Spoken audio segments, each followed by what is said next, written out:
Good morning and welcome back to another Slay the Spire video. I'm your host, Vegetable Bread. Just adjust the volume there really quick, that's too loud.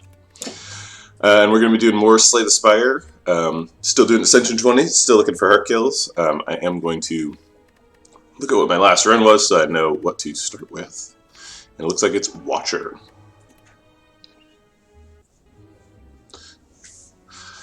Meow's going to give us a little bit of shit talk here.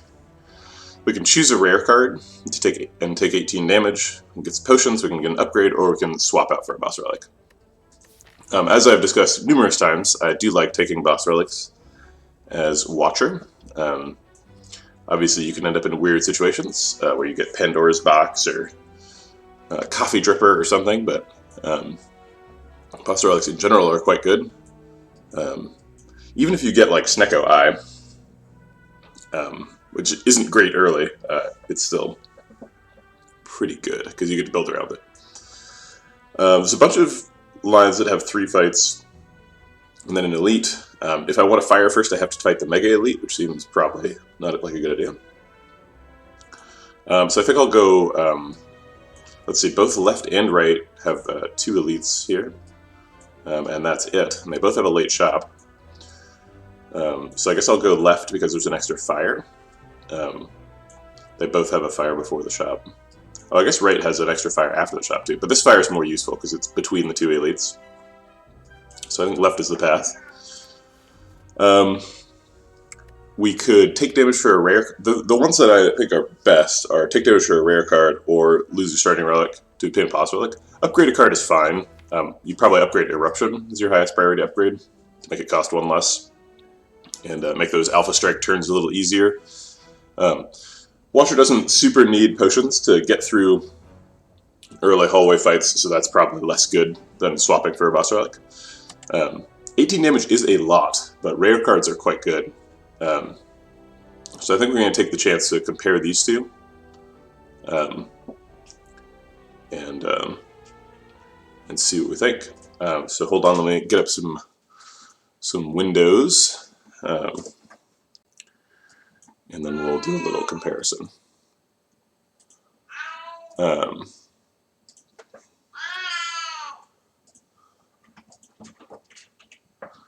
Okay.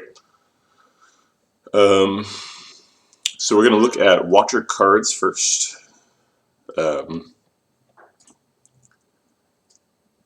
I will not be able to see chat for a little while, so I apologize for that. Okay. So we're going to look at Watcher rare cards. So I guess let's sort this by rarity.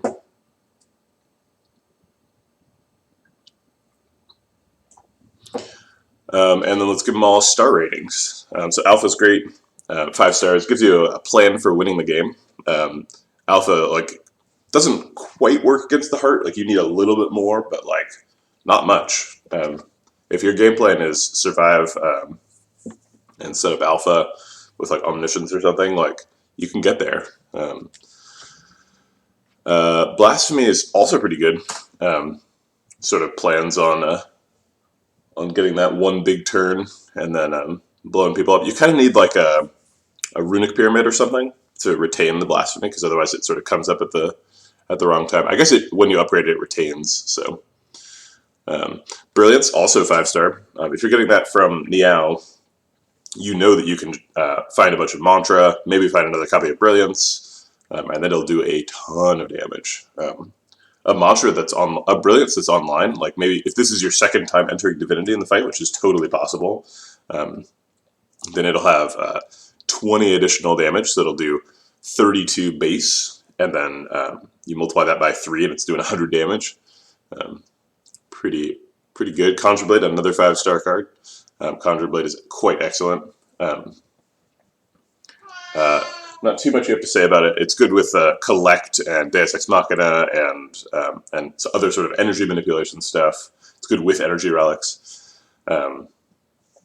If you could, it's good with like Ice Cream.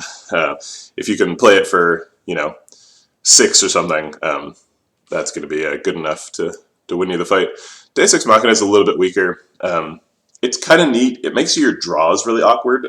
It means like instead of being able to retain 5 cards, you should only really be retaining like 3 cards, because you have to be ready for your hand to just blow up with miracles.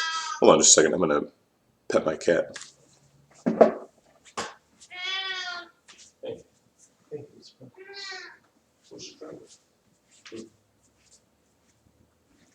This is what an angry old lady cat looks like.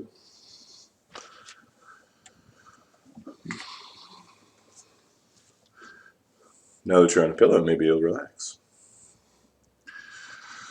So Deus Ex Machina is like a 3-star card. It's still good. It's better than, but I don't know if I want to take 18 damage to get Deus Ex Machina, you know, versus the replacement of versus the opportunity cost of consuming my Meow benefit. Diva Form's amazing. It's kind of a curse in Act 1 because you don't typically end up playing it, but it is something you end up building around, and you pick up like a Conjure Blade or something. So I'll give it 4 stars because it's good, but you can't really use it in Act 1. Devotion's kind of similar. Devotion's like, okay, here's your plan. You're going to get a bunch of mantra and find like a brilliance or something. But Devotion's kind of poor. It doesn't like instantly win you the game. It just like sort of eventually puts you into mantra form or into divinity, which is neat, but not great. I'm going to give it 2 stars. Sorry, I didn't get the... Oh no, 4 was the diva form. Okay, so I guess I just skipped a space. Establishment is 5 stars. Establishment is just game-breakingly good. Judgment is 1 star. I hate Judgment. I don't like it in my deck. It's pretty good at Act 1, to be fair. But it's not good at Act 1 elites. Although it is better at sentries than the other ones. Okay, alright, I'll give it 2 stars because it's good against sentries. Fine. But you end up wanting to remove it from your deck because it doesn't work after Act 1. Lessons learned is excellent. It's kind of like having the Smith event where you get the pain thing in your deck, except it's like they're permanent and you don't get the pain, and it's an attack that does damage. Amazing card. Master Reality. A little bit hard to build around. Doesn't tend to do much in Act 1. But it's a decent card. I'll give it 3 stars. Omniscience is a curse in Act 1. Even if you upgrade, it still costs 3, and there's nothing you really want to play multiple times unless you like pick up a Diva Form or something. It doesn't even honestly end up being that great later. It's like fine. It's pretty good with like Talk to the Hand, but do you really want to be paying 3 mana to play 2 Talk to the Hands? Like, not really. And they have happen with random targets. So like Omniscience is a bit player in a Diva Form deck for sure. But it's way worse than like Seek, that it appears superficially similar to, in that it gets to like 2 from your deck. But Seek costs 0, Omniscience costs 4. So I'll give it 3 stars. Ragnarok is great at Act 1. Tends to fall off a little bit, but if you get it early in Act 1, like from now, then you could build some strength scaling, and that's a Watcher deck. You can do strength scaling stuff. You can do Wreath of Flames. You can do the Retain Flying Sleeves. Yeah, you can make it happen. So I'm going to say Ragnarok's 5 stars. Scrawl is also 5 stars. Scrawl is an excellent card. You end up feeling more like a kind of a Shivy vibe. If you get like a Kunai or something, Scrawl is really good. Yeah. Spirit Shield, not a great Act 1 card, but it is kind of like it's just a really solid card. It's like if you're in Act 4, Spirit Shield can like save you from a Spire Spear attack turn or something, or like be a big part of that. It just saves you a lot of health in hallway fights because it just blocks for so much. So I'll go with 4 stars. It doesn't attack and do very well against Act 1 elites. Is the primary reason. Go with 4. Vault is great. It has all the drawbacks of Spirit Shield, but it literally like it's like pretty much the perfect turn. Like there's no better turn than taking Vault. Basically, it like procs all your establishment-y effects and it saves you health and If it shows up in your hand and you're like, oh no, I can't do anything else, bam, vault, next turn. Also, if once you get it upgraded or you get more energy relics, vault starts to really take off because you can do stuff and vault. Wish is okay. I've really soured on Wish over time because it ends up not being really good in Act 1 or any other time. It seems like it would be best in Act 1 because, like, 8 plated armor is a ton, right? If you get 8 plated armor, you feel really good about that. If you omniscience it, you feel great. It ends up being kind of a side quest where you're trying to find like an empty turn where you can wish for 25 gold or 30 gold, which is great if you can pull that off. So it's definitely not a bad card, because but I rarely choose strength. I choose plated armor when I need to survive, but if you choose plated armor, it's like way less efficient than just playing defensive cards. And you choose gold in fights that you can cheese, which is nice. So I don't know, it's like a 4-star for me. Okay, so if we average all those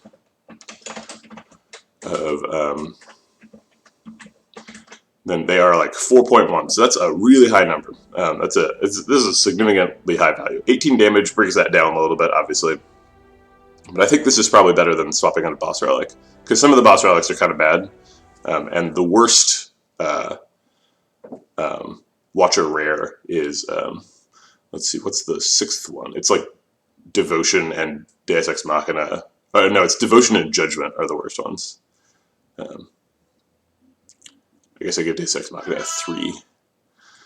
There's a couple of them that aren't great. You can like watch Master Real and be like, what do I do with this? But overall, really positive quality stuff. So I think I will grab it. All right, and we get to choose.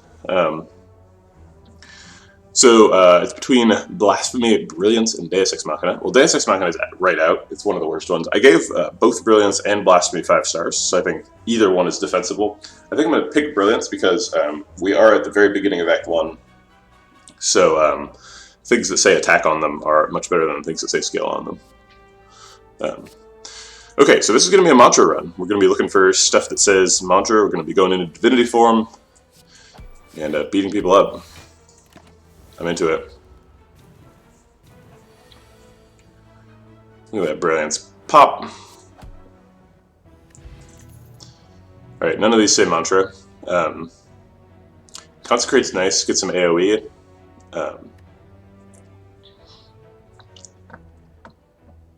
Just Lucky is also nice. Has some really nice scaling properties. It works well with scrying and stuff. One of the mantra cards shuffles an insight into your deck, so we'll be drawing a lot. So it's nice that both of these cost 0.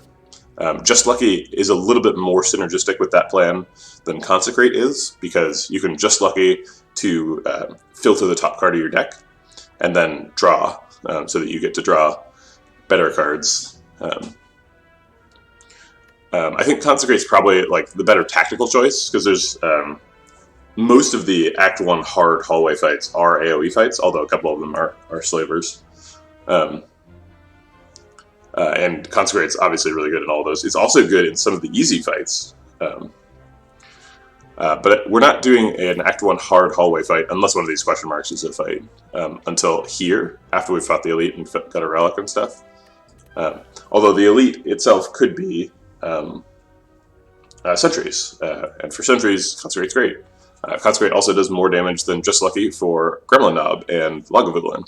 Against particularly Lagavulin, Just Lucky is quite weak, because if you get Just Lucky in your hand after the first round of debuffs, it does basically nothing. It does 1 damage and 1 scry, which is like definitely not good enough to be a card in the deck. So I think I'm going to take Consecrate, just because of the Lagavulin interaction. It's better. Okay.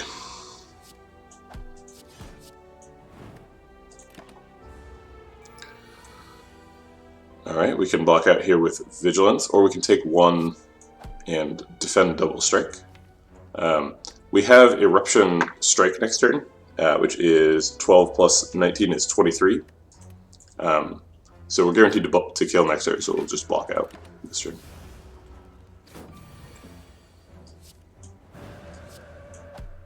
My math was wrong, but it worked out anyway. Why was that math wrong? 9 plus 12, it's only 21, so 23. Bowling Bash is great against sentries. It's okay against other Act 1 hard polyfights, like I was just talking about. Swivel is okay. I think we grab the Bowling Bash.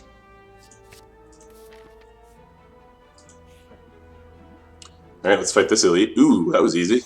Right at the top. Alright, we could block out here and do a little bit of damage.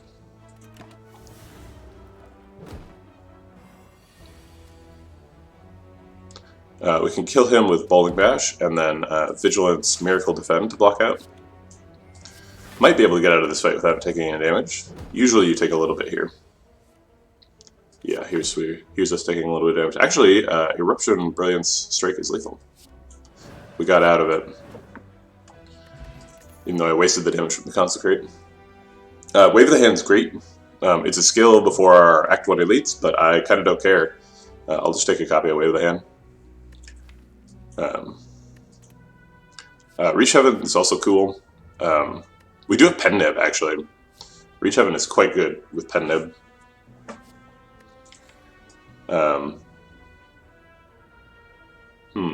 Yeah, Pen Nib plus Brilliance and Reach Heaven. Those all seem pretty nice. Also, we have Pen Nib and like an apparently Divinity deck. So, assuming we can get into Divinity, we haven't found any mantra cards so far, but assuming we can get into Divinity, eventually we're going to be multiplying damage times 6, and if we can get vulnerable, we're going to be multiplying damage by 9, which is quite enough of a multiplier. Who's our boss? Okay, the boss is Automaton, so we're going to pick Wave of the Hand. Weak is great against Automaton because he frequently does a 5 damage multi-attack, and Weak says that it reduces the damage by 25%, but against Automaton it reduces it by 40% because of the way the breakpoints work out. So we're going to grab Wave of the Hand. Another relic. I'm not going to give up my Wave of the Hand. I don't really care about the gold, because we're not going to a shop until way later. I guess the gold does matter. But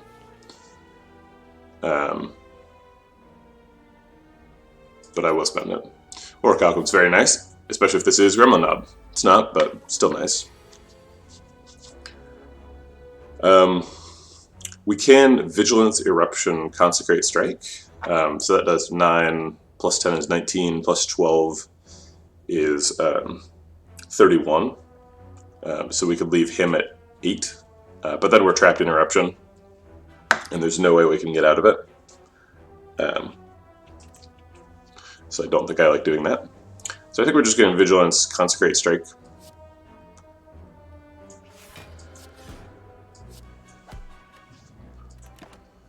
Take 2.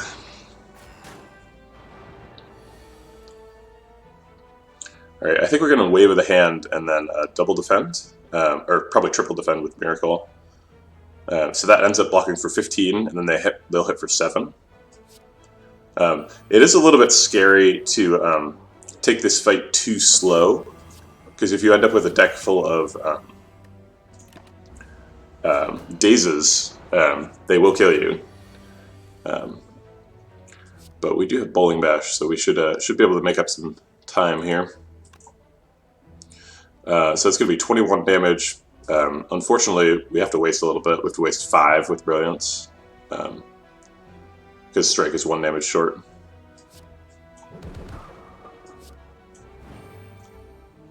Oh, I guess I could have Pen Nibbed it, huh?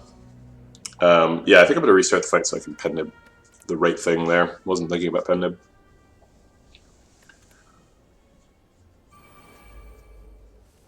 Alright, so this first turn was this.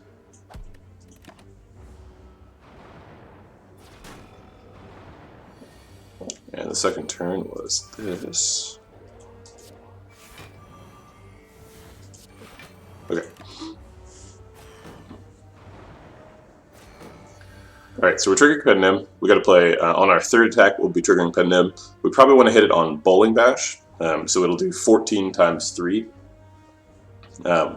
which is enough to kill this sentry. It's 42 damage. So we will brilliance and strike on this back sentry, and then bowling bash on the front one. Brilliance plus strike is 18 damage, so we'd be leaving him at 10. I think that gives us a reasonable chance to kill him next turn.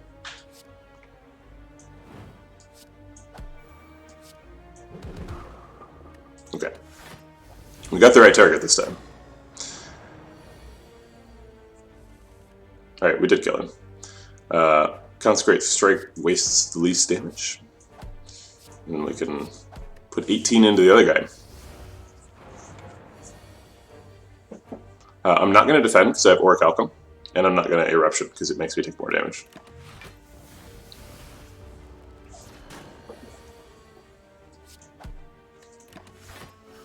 Okay, hopefully we get a strike next turn. That'll do. Calipers.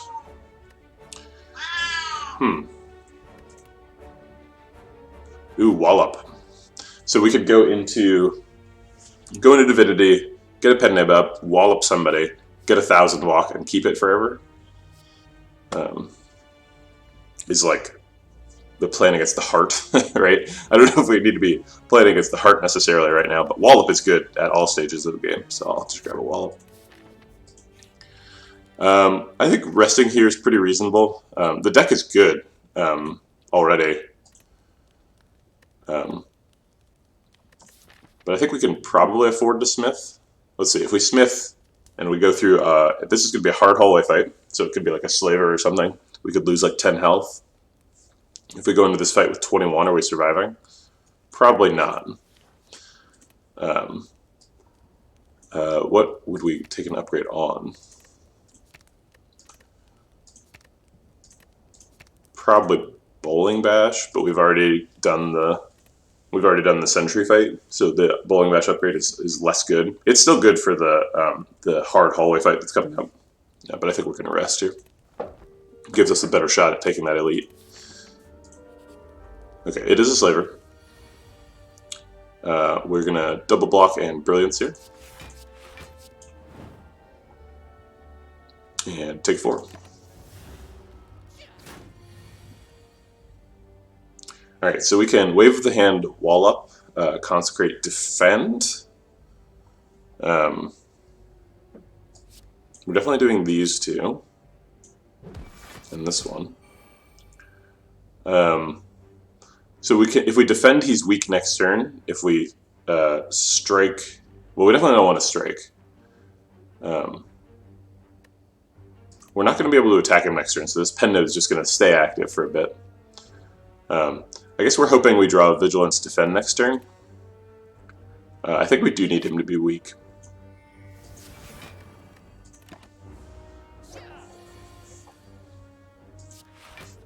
Okay, well the weak paid off.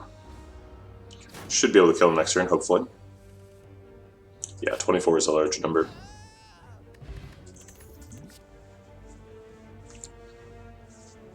Sash Whip is less good than the other one, the one that makes people vulnerable, because we're trying to put up big multipliers with Divinity Mode pen nib stuff. Sash Whip is nice though, because it reduces damage. And we do already have a way of applying weak. I think Wave of the Hand is probably going to be enough. Wave of the Hand is a lot of weak, especially once it gets upgraded, doing 2 charges, and you can do it multiple times in a turn. We should be able to keep people weak most of the time with just Wave of the Hand. Once the deck is like drawing more and playing more cards a turn. So we can take a second copy of Consecrate, but I'm not in love with that. I think this is probably just a skip. Tantrum is good against Gremlin Knob, kinda. And we are a little bit light on damage against Gremlin Knob. We've got a potion, we've got Wallop, which is great against Gremlin Knob. Yeah, and we're probably gonna, let's see, we upgrade after the fight. Yeah, I guess I don't want to pick any of these until I know what the relic is at least.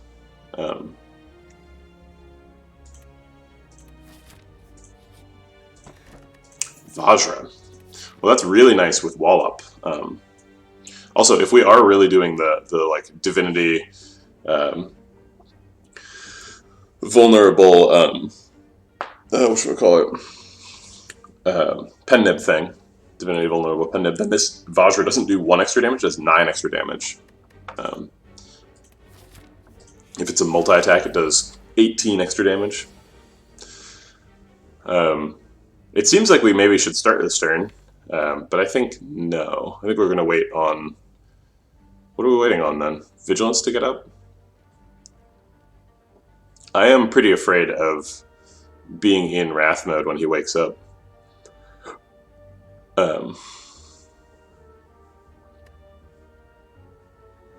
Yeah, we can always wake him up with like Brilliance Wallop, but we're not going to have many other strikes. So if our attacks get split up too much, we're not going to have a good wake up, and we've got kind of a good wake up right now because we could do 10 plus 24, or sorry, 14 times 2 is 28, so 38 damage. It's 30 damage wake up call.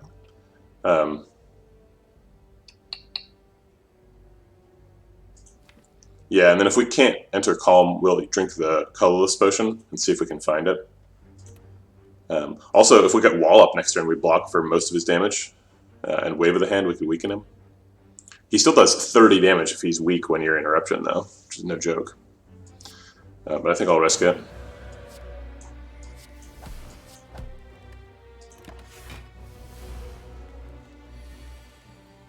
Alright, we did get Wave of the Hand and Wall Up, but we can also just enter Calm. I would love to Wall Up and enter Calm.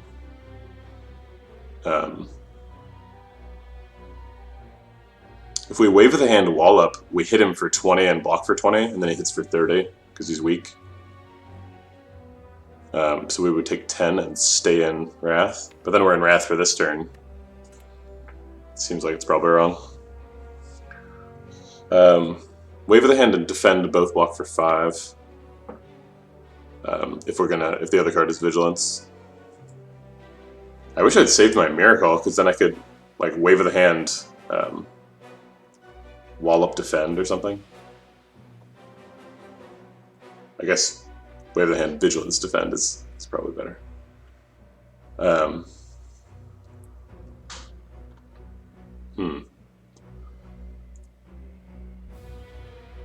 We could just Wall Up Bowling Bash and take 20, and do 36 to him, but then he's at 49, which is nowhere near dying, and we're much closer to dying.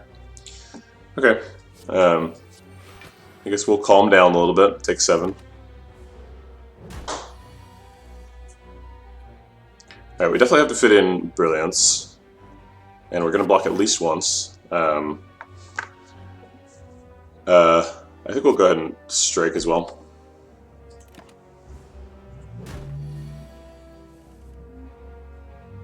Alright, I think this is the time for our Colorless Potion. If it ends up being an attack, we want to do it while we still have the strength. We also kind of want to draw Wrath right now. Panacea is actually fine.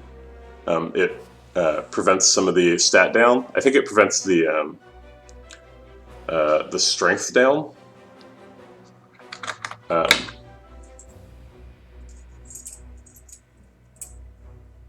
We could take Discovery too.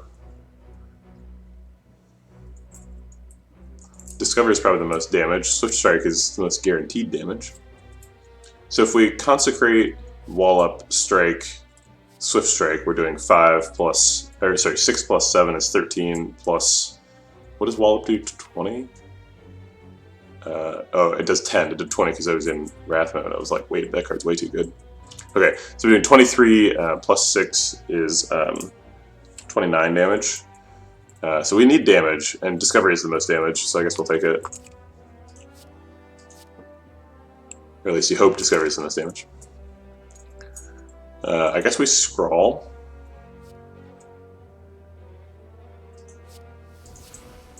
There we go, we found our way to get back into Wrath here. Okay, that's what I was hoping for. So we can use Wrath, get the extra energy, so that was basically free. And then hit him with the biggest damage we got, which is a Brilliance Double Strike, which kills him. And preps our Pen Nib terribly. I guess that last turn we should have done Brilliance Wall Up, because that also would have killed him, and it would have left our Pen Nib up for the next fight. I think if you restart now, you just get the card reward screen again, so I won't, but should have done that differently. Protect is quite good. I always like having a protect, particularly against Bronze Automaton. So I think I'll grab one. Still haven't found any source of mantra, which is unfortunate. Let's see. Do we want to upgrade? Or do we want to rest? We'll grab a wall up upgrade.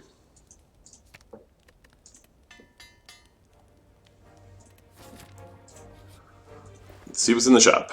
We can afford all the relics, which is very surprising for less than 200 gold. Anchor is great, but it's not actually good against, what's it called?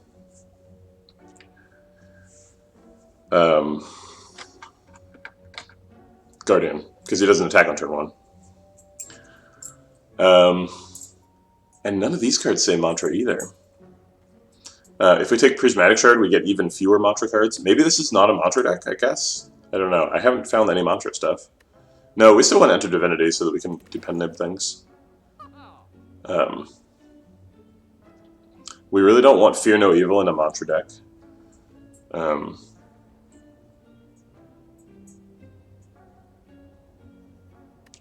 Is it Violence? Violence can go get Brilliance and Wallop.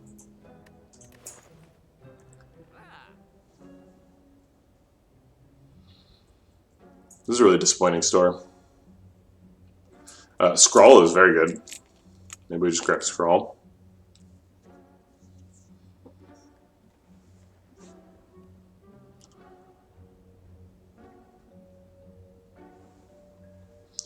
We do have Calipers, so we can take Fasting and just try to block for so much that we get to retain it. We need like an artifact source though for Fasting to be good. We don't have one. Or a Diva Form. If we scroll or buy a relic, we can't card remove. Excuse me. I think the relic is probably Anchor. So it's either like 2 potions and a card remove, which we can afford, or Scrawl, or Anchor, or Violence. Those are the options I see.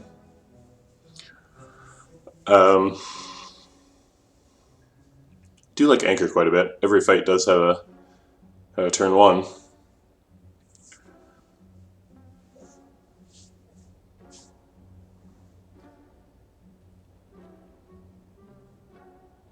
Anchor's also nice because we have Calipers, so if we have Anchor and then we like way overblock on turn 1, we get to keep it.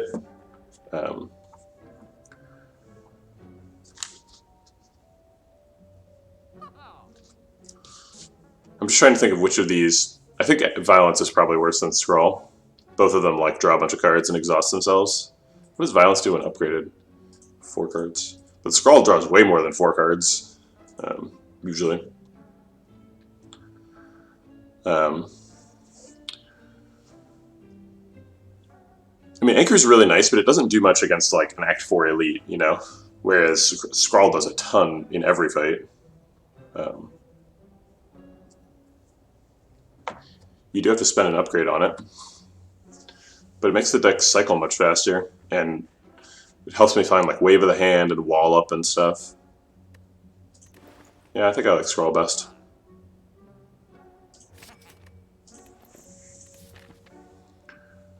We're kind of low health. If we take the 2 question marks, and neither of them is fights, it's possible we could Smith again. I think I'll take the first question mark and then choose to maybe take a fight. So it is a fight also. We can block out with Vigilance Defend, and then we can fit in a Consecrate and a Strike. Seems reasonable. Oh, we could strike if we use Miracle, but probably don't want to. Also, we get to roleplay as a Silent now. We can block out with Protect. Or we can just like Bowling Bash, Brilliance, Defend, and take 3. or we can scroll for Wallop. And then block out with Wallop, probably Miracle Brilliance. I kind of like leaving Wallop with Wave of the Hand, though. We need to get the upgrade on Wave of the Hand. Yeah, I think taking 3 is pretty fine. Actually, we don't have to do this because we have Orichalcum. So I guess we don't have enough attacks to spend our turn, so I will scroll. Yep, there's Wave of the Hand Wallop. Do we have Lethal?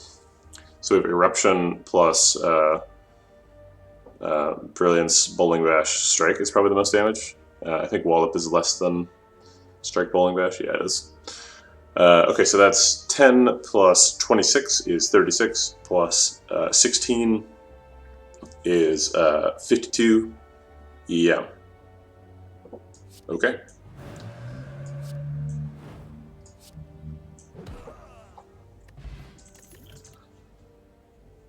Wheel Kick is great.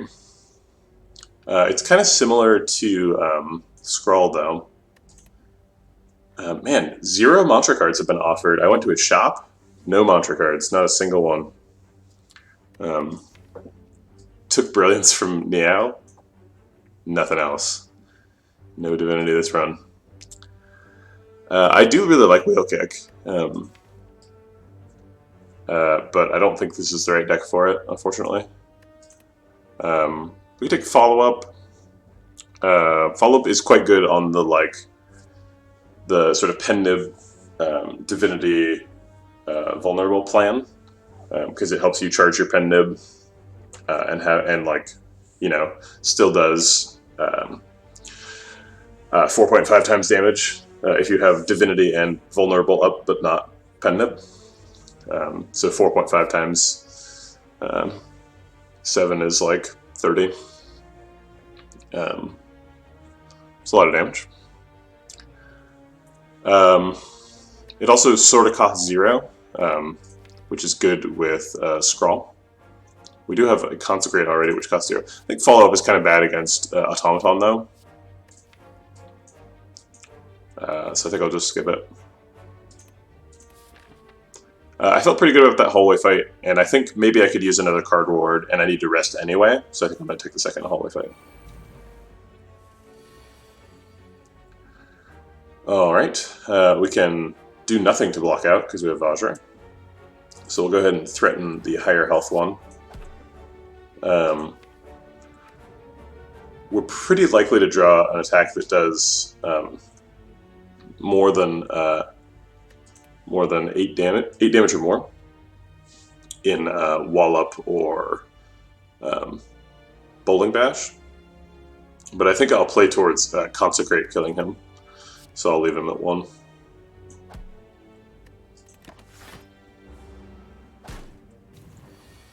Alright, now this guy's buffing and that guy's not. And we got Consecrate, so we can Bowling Bash the front guy, Consecrate, Strike, good fight. Oops, Pen Nib, right. There's the Weave I was looking for in my last Watcher run, but we don't have any scrying yet. Wave of the Hand is great with Just Lucky. And so is Weave. So maybe I pick Weave and pick up some Just Luckies. It also is good at charging up Pen Nib. You tend to get lots of scrying synergy stuff at some point, right? Because you want to pick like Cut Through Fate and like Just Lucky, and I always forget what the block one is called. Block for 7, scry 3 for 1. Yeah, I think I'll grab a Weave. We don't have a ton of ways to use it, but I think we can make some. So I didn't take any damage in that fight, so maybe I do take the upgrade here. I don't want to die to Automaton, but I also want to get that upgrade. Yeah, I think I'll take the Wave of the Hand upgrade.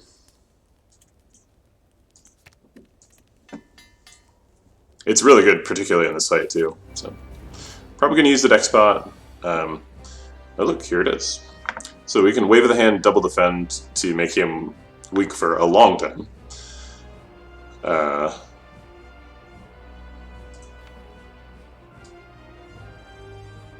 I kind of wish the upgrade for Wave of the Hand made it, instead of doubling the magnitude of Wave of the Hand, gave you 2 charges of Wave to the Hand so that it lasts next turn as well. And you can keep AoE weakening people. That'd be kind of fun. The alternative is we could Eruption Double Strike and try to just break him before he does damage next turn. So we could do 10 plus 28, it's 38. Yeah, that puts him at 2. We're pretty likely to be able to break him next turn if we do that. I do like going aggressive on Guardian as well.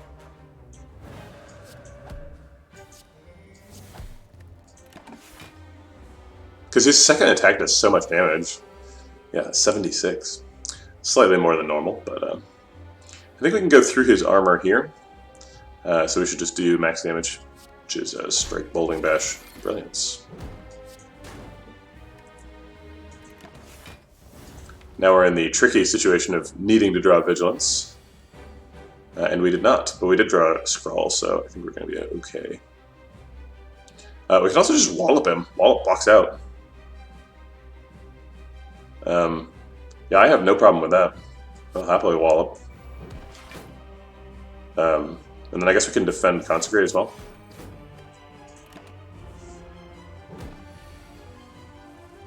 Alright, so now we do have to Vigilance.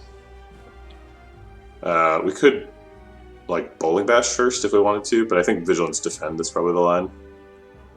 We're still going to take a little bit of damage if we do that.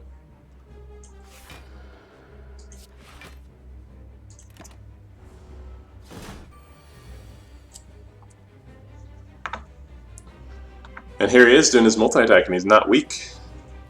Alright, Wave of the Hand. We could go find Wave of the Hand with Scrawl. We don't have a ton of ways to use it.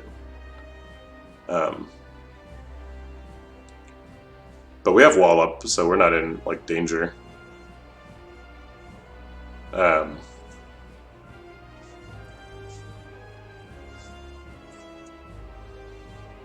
Yeah, we could just Wallop Brilliance. We need to get that upgrade on Scrawl, or at least get an Energy Relic, because it's hard to play right now. I guess playing Scrawl gets it out of my hand, and I have no other way to block other than Wallop. But then if I draw Wave of the Hand, like, am I going to Wave of the Hand and defend instead of Walloping? Wave of the Hand defend blocks for, let's see, he would attack for 12 and I'd have 5 block. Actually, just Wave of the Hand blocks, because it does proc off of Orichalcum, so I wouldn't have to use defend. So I could Scrawl Wave of the Hand, Brilliance, Consecrate. And then I'd block for 6, and his damage would get reduced down to 12, so I'd end up taking 6. Seems pretty reasonable. Yeah, there's Wave of the Hand. I also have this block potion, so I could just block out and apply some weak. I missed the Orichalcum proc on Wave of the Hand, but I think that's probably okay.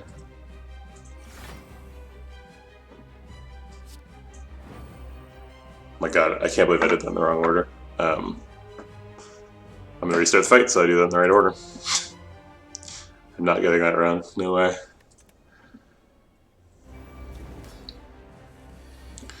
Okay, we went aggressive on him. I remember that. Should have saved the miracle, but I didn't. And that's not the thing I'm trying to change. Yeah, we just did max damage here.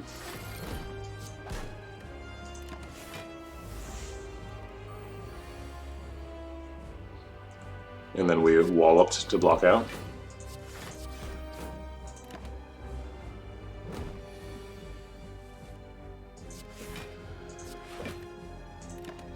We took 3 from this. Okay, now we're back to the turn we were thinking about. So we... oh wait, is this the turn where we just Walloped to block out? No, this is the... Yeah, this is definitely the Wave of the Hand turn. I guess we just draw Brilliance off this. We do, okay. So we Wave of the Hand and block potion. And then we Consecrate to proc Pen Nib, and then Pen Nib. Okay.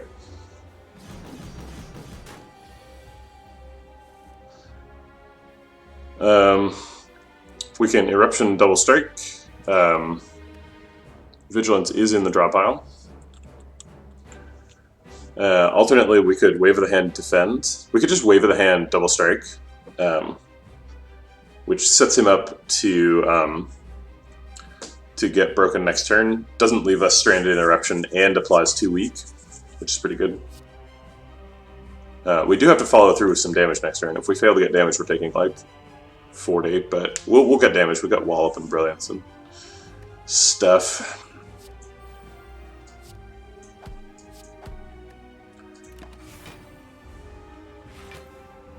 Man, I really love the Wave of the Hand Orichalcum interaction. Did not think about that.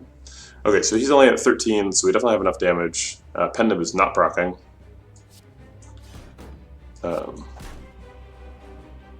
We can't get through his armor, but we did a pretty good job setting up the numbers correctly. Alright, Wallop blocks out. So I guess we just Wallop Brilliance.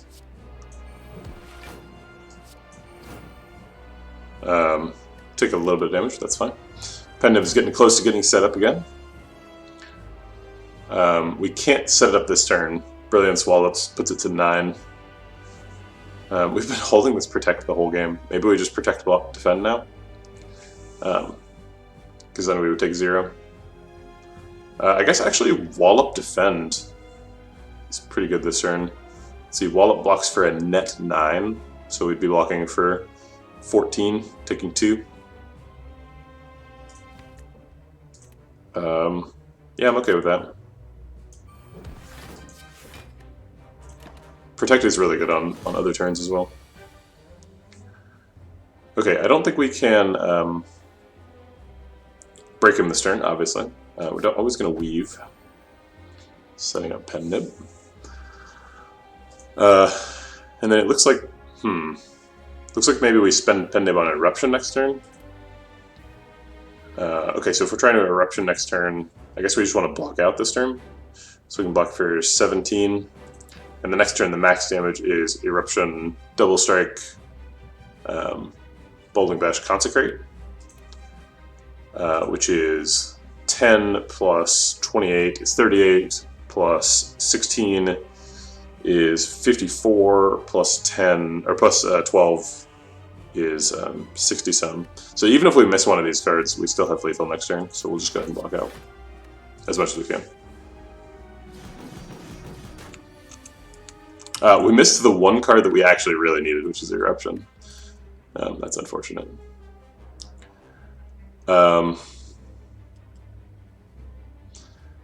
It's possible we can still get it, because we're doing quite a bit of damage this turn.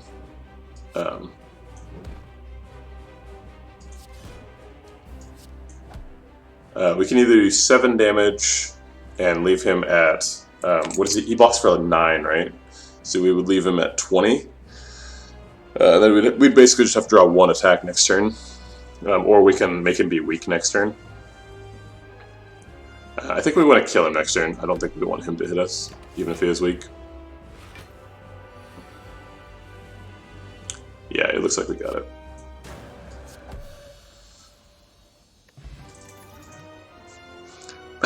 A second copy of Brilliance. I mean, I have to take it, right? They're so good with the same things. It's not like it gets worse the more you get. It gets better the more you get. So I'll take it, but I need some mantra stuff. We could Astrolabe and look for mantra stuff. Holy Water is quite nice. Let's see, Calling Bell could get... there is Damaro. There's the relic that gives you mantra, which would be quite nice. And Calling Bell is the most likely to find that, but I think Astrolabe is quite a bit more likely to find mantra synergy cards than Calling Bell is to find specifically Damaro, which I believe is the only mantra synergy relic.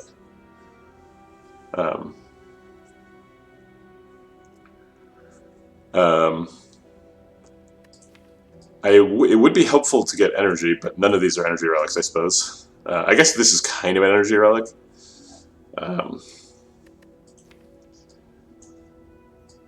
Yeah, I'm not blown away by getting 3 miracles. We don't have any like hand-sized synergy cards, and we don't have like a conjure blade or anything that costs a ton. It is kind of lame to be a 3 energy deck in Act 2, but I think that's what we're going to be. I think Astrolabe and Calling Bell are better than Holy Water right now. And I think Astrolabe's better than Calling Bell, so I think we're picking Astrolabe.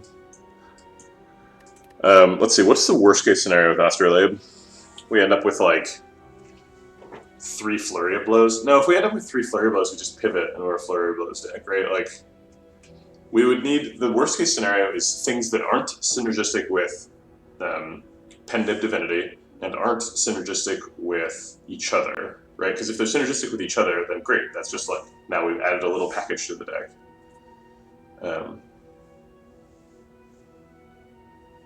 There's definitely some bad cards though, right? Like we could get a...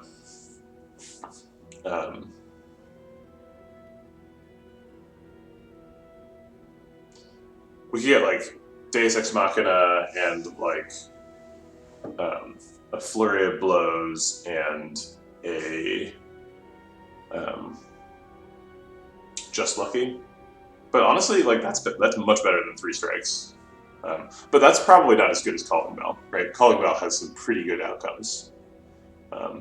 Especially given that like we could get Voodoo Doll, and then we'd really be off to the races with strength scaling. Because Calling Bell would also give us a curse, so we'd get 2 extra strength.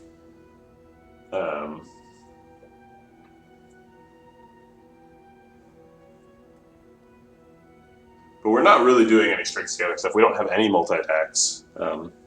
We do have like Vajra and Pen-Nib. Also, if we turn strikes into defensive cards, then we're more likely to be able to proc Calipers, which is really nice. And if we end up with like Wreath of Flames, which is like typically not a great card, we can, like, Wreath of Flames is actually really good in the deck because we put it on something and then we get that doubled with Pen-Nib. So I can grab Astrolabe. I hate that they just fly away as soon as you get them. Okay, we got Carve Reality, Consecrate, and Ragnarok, which are all so much better than strikes. Consecrate is like not only like more damage than a strike, it's also AoE. Alright, so Ragnarok is a great Pen-Nib divinity card. And Carve Reality is not bad either, because it puts the Smite in your hand, and you can wait on the Smite until the right turn. They're all damage, so we swapped out damage, hoping to proc Calipers more, and we just got all damage back, so it's not happening. Like, it would have been nice if one of these had blocked a little bit, so we could get some Wave of the Hand synergy, but strikes don't block, so it's not like we lost anything. Also, none of them scry, so we kind of missed out on Weave synergies, which is something I was hoping for, and obviously none of them say Mantra. So I would say a fairly weak outcome, but very front-loaded. We're like ready to fight some slavers.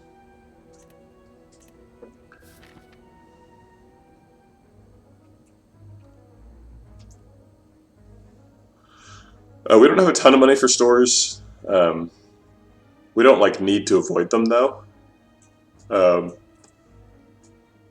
Excuse me. So maybe we'll go to this fire and then this story elite, and we can potentially get 3 elites if we're really strong. And if we're not, we can no bat and get an extra fire. Yeah, I like that path a lot. Okay, we have to do a lot of hallway fights to get there though. And we have to do 4 hallway fights. Question mark.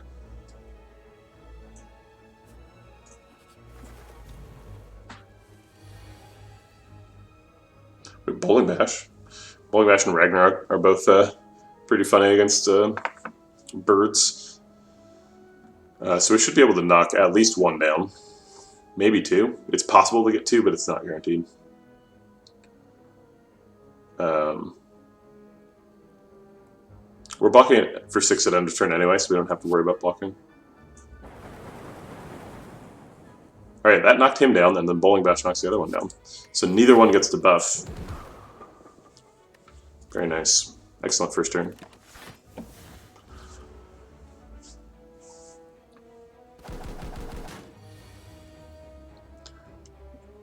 Alright, and then we can consecrate to like almost kill the ones on the ground.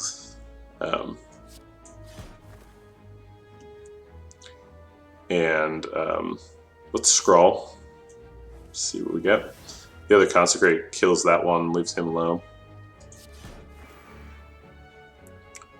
Should have done this in the other order so that I got Pendub on a better target. I guess I'll use it for Wallop on this one. It's quite a bit of damage. I guess it's the same as Brilliance, huh? And I don't need the block, so I'll take Brilliance instead. We'll kill him and develop Smite. 0 damage birds, that's nice.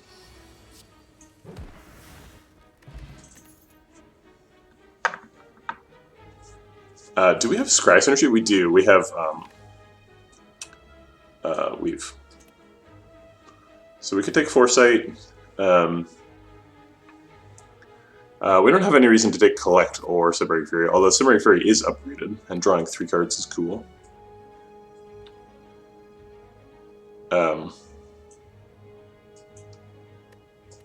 To be fair, entering Wrath also works with Pendib, right? Like, so if instead of entering Divinity, we were entering Wrath, then instead of doing 9 times damage, we do 6 times damage, which is still quite a bit.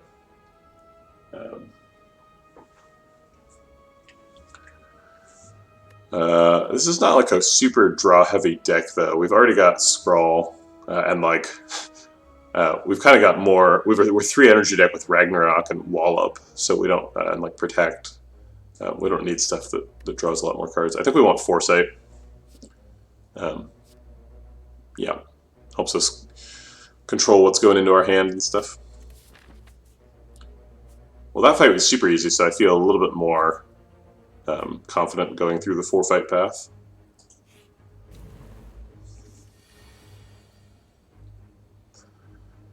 Alright. Scrawl is good in the fight because we can prevent her dazes from coming into hand. Or, sorry, Foresight is good in the fight, is what I meant to say. Let's go ahead and do this and that to develop a Smite and do a bunch of damage. We're always doing this. And then I think we're going to play Foresight, and we could Miracle out a Bowling Bash. I don't know if that's quite necessary. So next turn we can kill him if we get like Ragnarok and Brilliance. Actually, that's not true. I think we're gonna pass on miracling out this Bowling Bash. We might need them on for something else. Do we get to see what he's doing? He is debuffing, so we're safe to go into Eruption. Safe, quote unquote.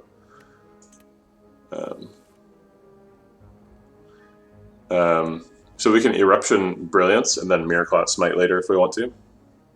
If we do that, we do 10 plus 26, which is 36. So he would be at 32, and then Smite is ready to do 26. So we would only have to find 6 more damage, which we're basically guaranteed to get. We are, in fact, guaranteed to get that. Okay, so this is guaranteed lethal. We are also setting up Pendib, which is frustrating because we are not going to use it this fight.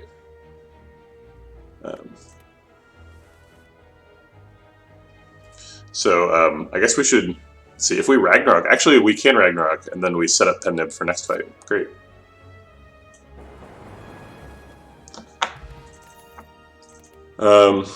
The Liquid Bronze is great for the bird fight, but that fight is over and we can't ever see it again. We can see a bird and like an avocado later or something. Or I think it's bird and chosen. And I do not like Snecko Oil. Snecko Oil is like, it's good in an emergency sometimes, but I don't want to keep it. There we go. So we found Worship. It's kind of in a good card reward. We could take Cut Through Fate instead if we wanted to lead more into the Weave thing. But I don't want to lean into the Weave thing. I want to lean into the Worship thing. We have 2 copies of Brilliance, so and a pen nib. So Worship is a little bit sketchy though. It's such a I really prefer Prostrate for getting Mantra, because Prostrate like blocks a little bit, you know, and it costs 0, so it doesn't feel like you're spending your whole turn on it. Whereas Worship is like quite an investment, but it gets you to Divinity really quickly. I think I'm talking myself out of this. Cut Through Fate is good also, but Cut Through Fate is a common, so you can if you want to pick 5 Cut Through Fates, you usually can. And I do like picking 5 Cut Through Fates, but this is a tough one.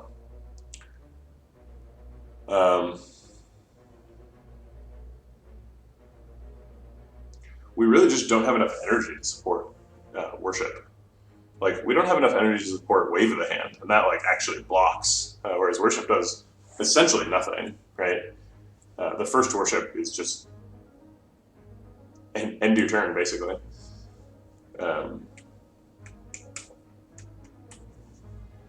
You can upgrade it so that it retains, and I'm not super upgrade pressured, so it makes sense to assume I would have an upgrade for it.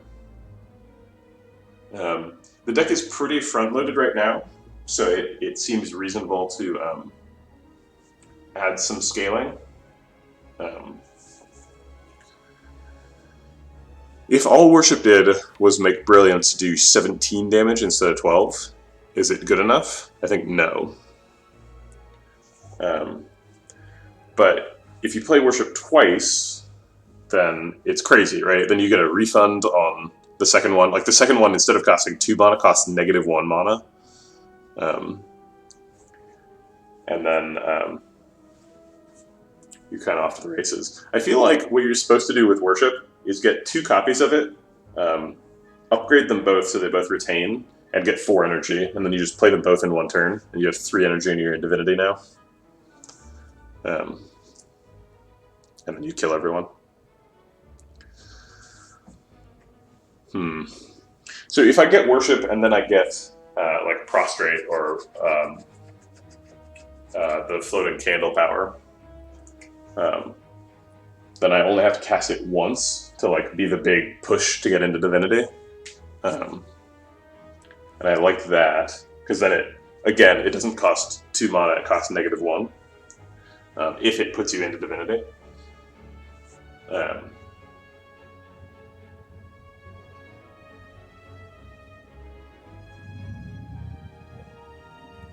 But currently I can't get into Divinity. You know, like, the only way for me to play it is to waste a whole turn on Worship. And if it's unupgraded, if I don't upgrade it, then it's like I can't even wait for an opportune moment to spend 2 energy on it. I like have to spend it when it's in my hand, or else it's not going to happen.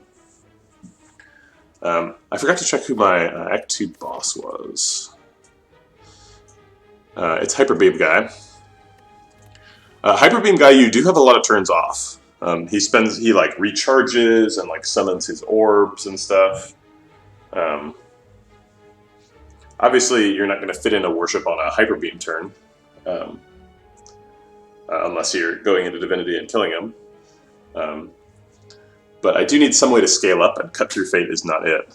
So let's grab the Worship. Oh my gosh, I thought I was getting a floor off of fighting, but no. Right, we probably want to... Let's see, so if we Brilliance, then Pen Nib adds 10 damage. If we Eruption, it adds 10 damage. If we Brilliance, it adds 13 damage, but then Eruption also adds 13 damage. So I guess Brilliance first. It's Brilliance, then Eruption, and then something else is the next damage. But maybe we just don't want to go into Eruption at all. Foresight also gets back our Weave. And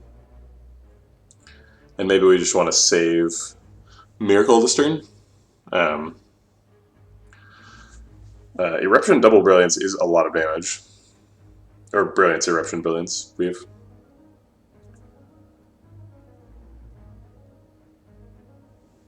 So it's 26 plus 10 is 36, plus another 26 is 62. Yeah, that's too much damage to pass up.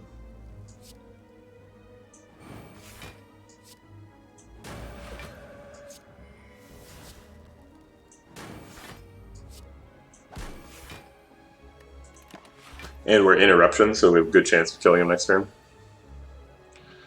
Yeah, so Ragnarok kills him. I want to fit in another attack if I can, so that I am charging up Pendib, so I can kill him with Carve Reality Wallop instead.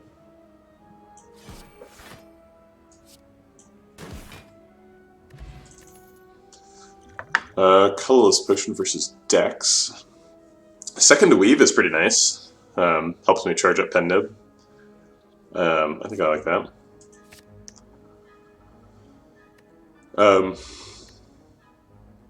I don't think I want a colorless potion. They're so unpredictable. These potions are really predictable. Although Liquid Bronze is not super great, it is pretty good against Book of Stabbing, though. So I think I'll keep it. No Rest for the Wicked. So we can drink our Liquid Bronze here and do, let's see, 3 times 6, 18 back to him. Which seems pretty nice. We're also not super threatened, so we can fit in a Worship this turn. I guess we're always going to Consecrate. And we're always going to Weave, I think, on Chosen. Bird is going to knock himself out on the Liquid Bronze. So then I guess we get to either choose Ragnarok or Worship, or we can like scroll and look for more stuff. I think I want to Worship. I have 2 Brilliance in the deck. It's not very mana efficient though. It's 2 mana do nothing versus 2 mana do 13 damage. Versus 3 mana do like way more than 13 damage. I guess Ragnarok is probably the pick.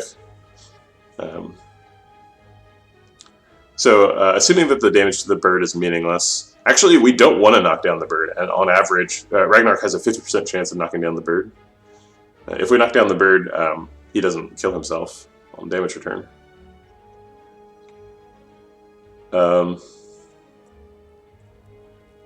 It's against Chosen. This fight is against Chosen, so we don't have a good chance of getting back to Worship, because our deck's going to be full of dazes after we shuffle. So I think maybe we just take the damage. We can Ragnarok and hope that most of it hits Chosen.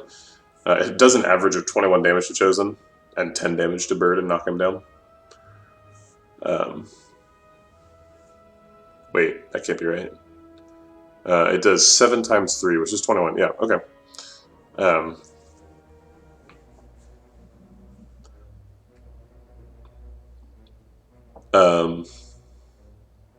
I guess it would do 12 damage to Bird, because it would go down to 4. No, it goes down to 3, so it would do 9 damage to Bird.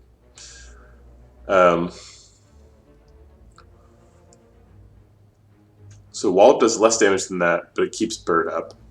So then it does 18 damage to Bird, essentially. I guess I'll scroll first. See what I can find. So we've got a Brilliance, so now we could Worship Brilliance is the most damage. Although that requires a Miracle, so we should compare it to other things that require a Miracle, like Wallop Curve Reality is 24. Or Bowling Bash Curve Reality Strike is probably more. That's...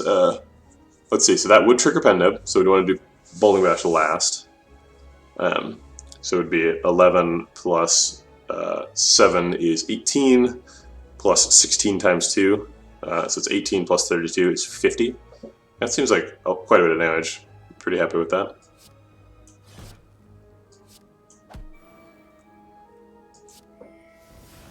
I guess we could Smite instead, but Bowling Bash is the most damage.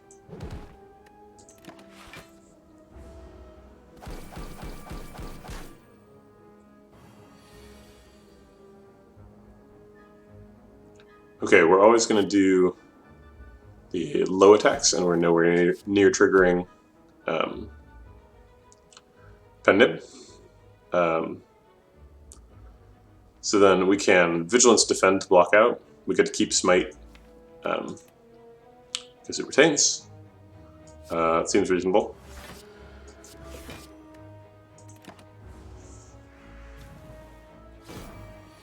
Alright, he's attacking for 3 times 6, but he will kill himself after the second attack. So he's really attacking for 6 damage instead of 18. And if we weaken him, he's attacking for 12. Or, sorry, 4.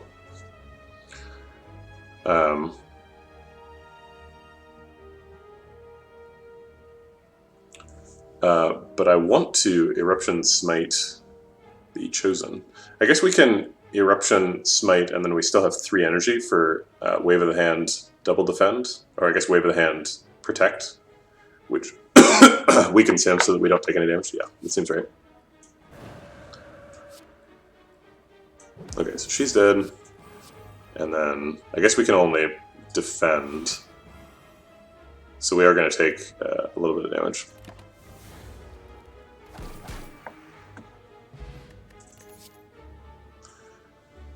Okay. I don't think we want any of these. They don't really align with our plans. The smites are kind of neat. If we ever get an establishment, Battle Hymn is obviously amazing, because then we can go into Divinity and start shooting laser beams at people.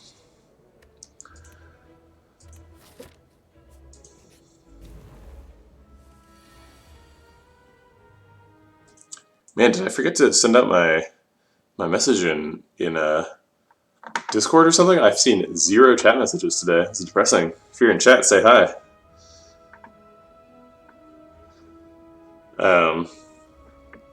So we've got Consecrate, we're always doing that. We've got Bowling Bash, we're always doing that. We can't charge Pen Nib this turn. We could Eruption first. It's a little bit scary. Yeah, we scale really quickly though, so I think we're trying to end the fight. So like Eruption, Consecrate, Bowling Bash, maybe even Miracle Strike. I think probably not though. Is good. Okay, so if we do Eruption, this does 16 times 3, which is same as 32 plus 16, which is 48. So we can do 48 plus 10 to one of them, which is 58. So we'll do that to the max HP guy and wasting 2 damage. Oh wait, we're consecrating 2. So we're doing 48 plus 18, which is enough to kill any of them by itself. So I'll Eruption on the lowest health guy, and then Consecrate and Bowling Bash. Kill the high health guy.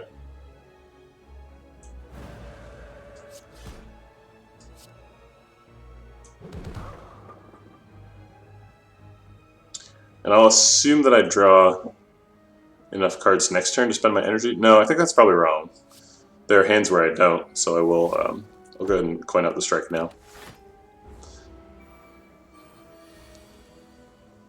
So we only drew 1 attack. So I guess I'll go ahead and use it, and then Protect to block out. And then we have to find something to kill him next turn. But we have we have Pen Nib and whatchamacallit, Wrath up, so it shouldn't be a problem. So we want to use the most attacks, so we're going to weave Carve Reality and then hopefully Smite as well. I haven't done the math, but nope, too much damage. Alright, so just the 2. Just talk to the hand. Already upgraded. It's pretty good with Ragnarok, it's pretty good with Consecrate. It's pretty good with Weave. We have 2 Weaves. It's just a great card. I feel like I usually pick it. Also, it's could give me a way to finally proc Calipers. You end up scaling your block really quickly with Talk to the Hand. So I think let's go for it. Alright, I think I feel pretty good resting, or taking an upgrade here, and then we can rest here if we need to. We probably want to upgrade Worship. No, I think we want to upgrade Scrawl. As a 3 energy deck, Scrawl has been way underutilized. We could upgrade Eruption too. It's really important to be mana efficient on the big turn. But I think Scrawl is more likely to be involved in the big turn than Eruption. Although, obviously, ideally it's both.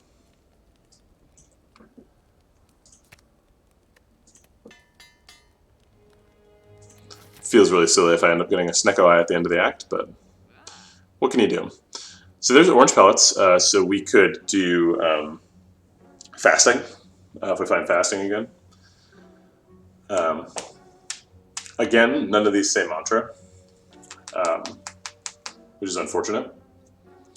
We could get Third Eye Nirvana and really lean into the scry thing. Third Eye Nirvana is 137 gold, so we would have a little less than 100 left over, so we could card remove. We could actually, let's see, can we afford Nirvana and orange pellets? No. We're over by like 9.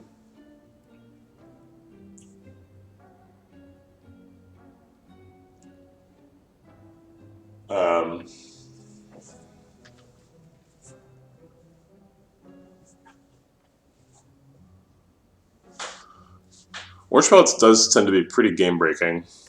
But I don't have anything that applies debuffs to myself, and I only have 1 power.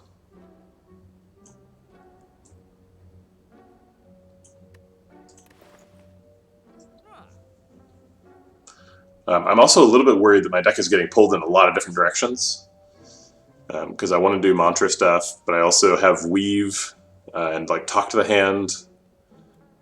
But this is kind of like a normal Slay the Spire feeling, right? Where it's like you want to find like a synergy package and get all those cards, but that's not how the game actually works. How the game actually works is like you get card rewards and you have to use them to overcome challenges. You know, the way those challenges align with your resources is not well defined. And the card rewards are rarely aligned with one another on what they're asking you to, on what your resources are. But we do have Foresight, so Foresight plus Nirvana seems pretty good. It is only 3 block, so it's not like an incredible source of block. Nirvana plus Third Eye means that Third Eye blocks for 10 instead of 7. I think I want the orange pellets though. Any sort of strength is really good with the game plan that's sort of the main thing we're doing, which is pen nib and a big attack. So I think I'll grab orange pellets, and then also flex pot because I have a little bit extra money. We do have exactly the right amount of money to use card remove, so that's good too. We'll get rid of a strike. Strikes are okay because we have pen nib, so we're trying to charge that up all the time. And it can't be all consecrates and weaves.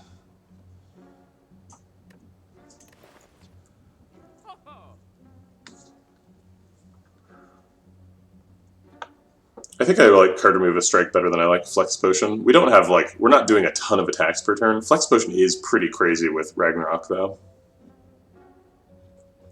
So the biggest thing that this deck can do in terms of damage is, assuming that we haven't charged Brilliance up to infinity, is go into Divinity mode, play Ragnarok, and we can't apply Vulnerable yet, so I guess we can't assume that they are vulnerable. And have pen nib active. So it's like a 6 times multiplier, and then Ragnarok is doing 6 times damage, so our strength gets multiplied by 36. So this flex pot in that situation would do 36 times 5, which is an obscene amount of damage.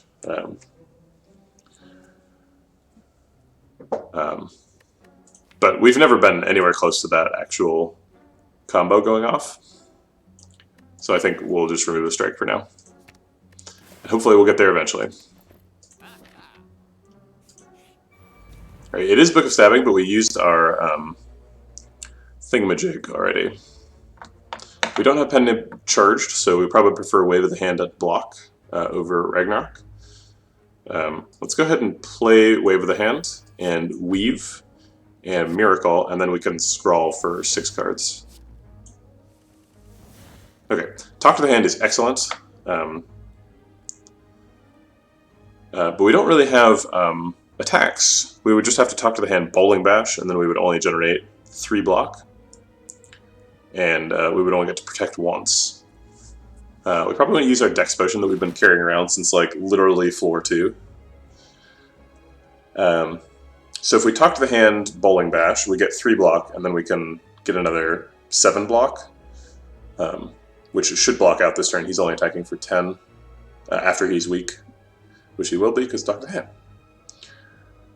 Okay, yeah, I think I like that.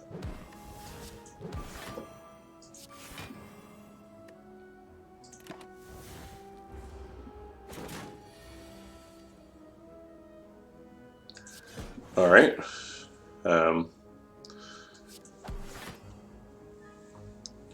Let's see. So he's attacked for 15. We need 9 more block. We can get that from 3 attacks. Or we can get it from vigilance and 1 attack. But I think I like 3 attacks better because I like doing damage. Okay, Pen Nib is charged. Looks like we're going to use it on Wallop next turn, be my guess. We actually don't need Wallop for the block here. Or we don't need Pen Nib on Wallop. But we're going to Wallop either way, because we're doing Wallop Brilliance Consecrate. So we might as well just get the Pen Nib on it for the extra block.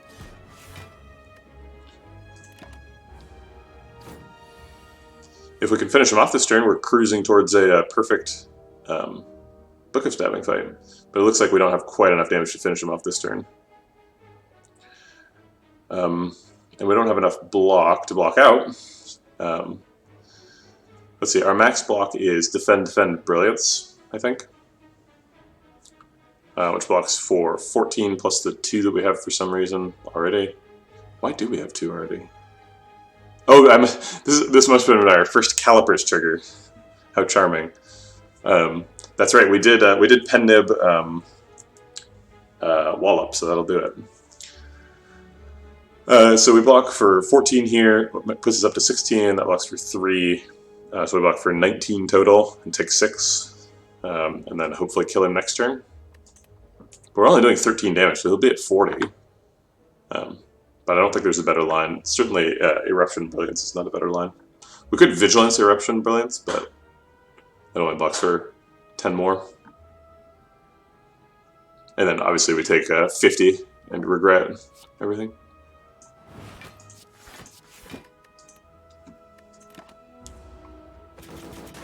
I don't know if I've ever played Protect. I think I played it once. We're obviously using both Consecrates, and Worship Brilliance is not lethal. Right? Because then this does 18. Yeah, there's no way that's lethal. Okay, so we'll go ahead and Protect Brilliance because that's the next block. We finally did it. We used Protect. We're still taking a bunch though. So we want to take care to make Pen Nib charged for next fight if we can, and we can. So we'll weave Ragnarok to finish the fight.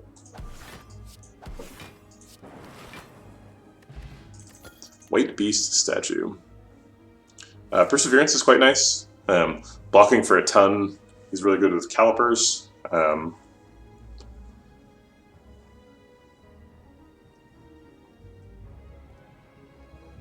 We don't really do stancy stuff, so Empty Fist is probably not good. We already have a copy of Protect, so I don't think I'm looking to pick up a second one. And Perseverance is a bit like a second copy of Protect, but I think I will take Perseverance. It's significantly better. The boot is terrible, especially in this deck, so I'll take Sapphire Key. I think we're going to rest at this fire. And it would be great if we could preserve our health total, so we'll go to the question mark. We do have some ways of generating block that are not armor, so Frail is not an absolute nightmare because of Talk to the Hand. I really want that relic, and I don't have 85 gold though.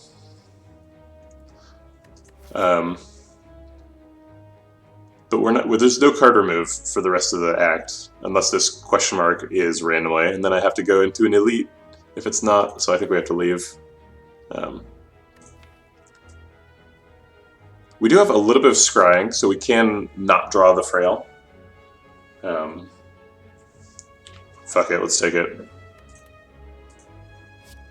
Akabiko is very good, actually, in the deck. Akabiko plus Pendib is massive damage. If our first attack is Ragnarok, watch out.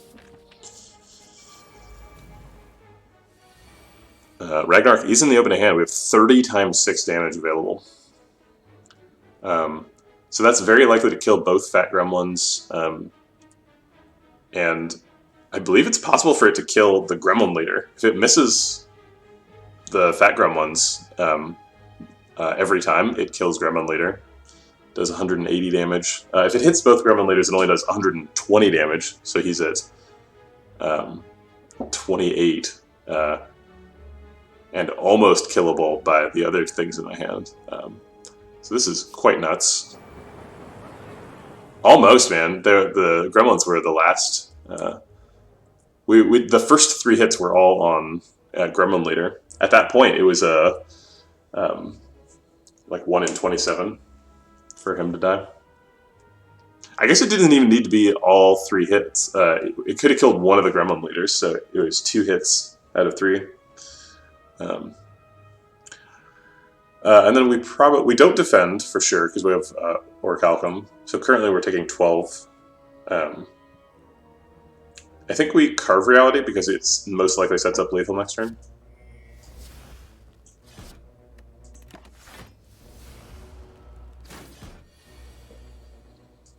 Yep. Yeah, I'm very glad I robbed that guy. That turned out to be a really good decision. Bottled Tornado, do I want that? Oh, Establishment.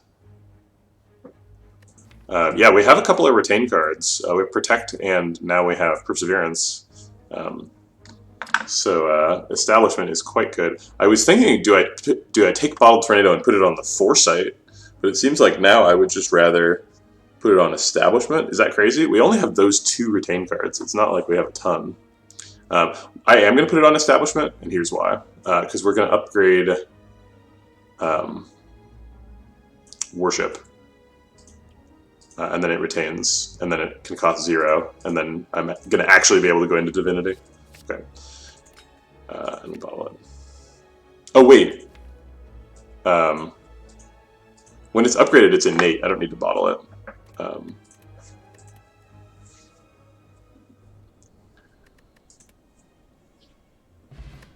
Okay. So we're taking Establishment. Now, do we bottle it? If we do bottle it, then we don't have to upgrade it, which is nice. And we do need to get an upgrade on Worship now. That's like a super high priority upgrade.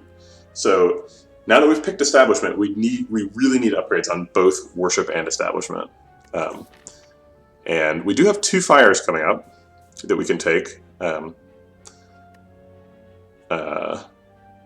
So yeah, I think we actually do bottle Establishment, even though you can get that for free with the upgrade, because upgrades are not in fact free. I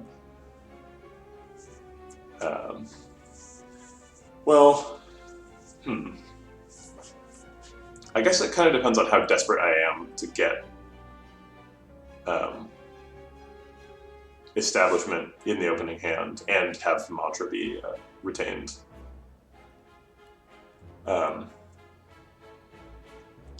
I think the answer is desperate enough. I think Nirvana is kind of a bit player. It just like gets me my weaves back and helps me proc Pendib. It's not like a core part of the deck, whereas the Mantra package is a core part of the deck. So I am going to bottle Establishment, even though you can just upgrade it. And then I'm immediately going to upgrade Mantra. Or Worship, rather. Okay, so now we have an actual path towards getting into Divinity during a real Slay the Spire fight, which is nice. And we're immediately confronted by Snake Plant, who is less interested in our needs and desires. But I think we can just Ragnarok him to death right now. 15 times 6 is a large number. It is 90. Yep, so he's dead. Okay, thanks, Akabiko.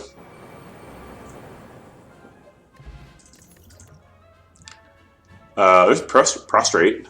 Prostrate? What was that little bell noise? Huh.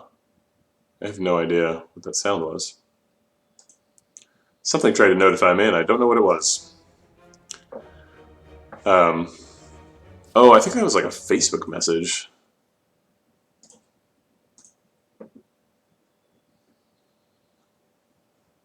It was. It's my book club. Okay. All right. Twitch chat doesn't need to know about book club. They just need to know whether we're taking prostrate. I think no is the answer. I'm pretty fine just playing worship twice. And I don't really need something that costs 0 and blocks for 4. We do have scrawl, but we also have like 3 energy, so it's not great to be like drawing lots of stuff.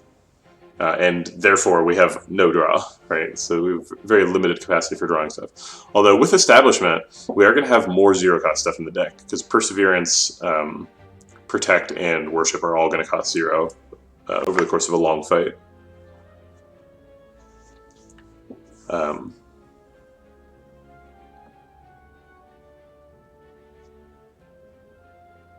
But that's more of an argument to get more draw and not more of an argument to put more 0-cost stuff in the deck.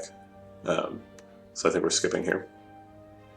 Bowling Bash Plus is actually kind of interesting against Hyper Beam guy because he does have minions. So this would do 30 damage, which is no joke. But we already have the sort of big attack slots filled, I think. If we rest, we can maybe actually survive a Hyper Beam, which would be cool.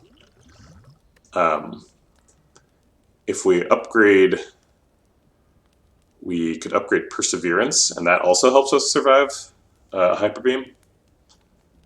I'm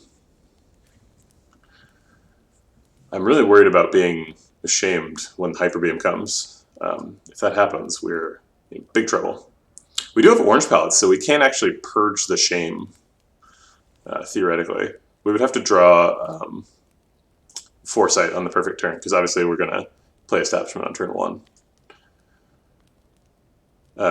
If we get the mutagen event, we're going to be all stars because we have a guaranteed turn 1 power. So if we can use that to purge the 3 strength loss at end of turn debuff, it's going to be really good. I think it's pretty reasonable to upgrade Perseverance. It gets a lot better when you upgrade it. And this is like our main source of block for Hyper Beams. I don't know if it's going to be enough to really block a Hyper Beam, but I guess we're about to find out. I think we mostly just want to outscale him, so maybe we do take the health. We could upgrade Eruption too if it's really we're specifically trying to outscale him, but I think we're trying to outscale him with Divinity mode now. I think we've switched. So I think I will just rest so I have a chance to set up. So the plan probably is to survive the first Hyper Beam. We do get to Ragnarok him on turn 1 if we want. We can't talk to the hand until we wave the hand a bunch. Wow, this is a really difficult decision because we have to choose. We have a lot of different objectives we want to accomplish here. We need to develop Establishment. We want to Ragnarok because we have Akabiko up right now. We want to Wave of the Hand so that we can get Talk to the Hand down so that we can block Hyper Beam. We can't actually really do that though, because Wave of the Hand is only we can only Wave of the Hand defend, although we could Wave of the Hand, drink the Plated Armor, and then wait for Plated Armor and Auric Alchemy to both go off, which would peel off 2 artifact charges. So we can use 1 mana to get rid of 2 artifact charges, which is nice.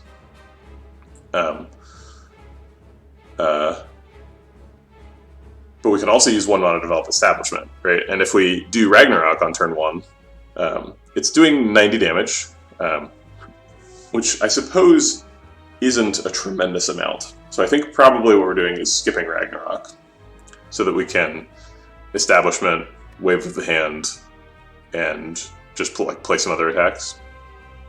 I'm not crazy about it. Obviously, I would love to Akabiko Pen Nib Ragnaros on a vulnerable target at some point, but it's just not happening with this fight. I think that's okay. So we're going to establish it. We're going to Wave of the Hand. We're going to drink Plated Armor. Actually, you know what? We can just drink the Energy Potion. Energy Potion does, let's see. So without Energy Potion, we're going to do 21 plus 13 damage this turn, which is, or sorry, 21 plus 5 damage. So we're going to do 26 damage. And with Energy Potion, we would do 95 damage. So I think we're going to do the Energy Potion.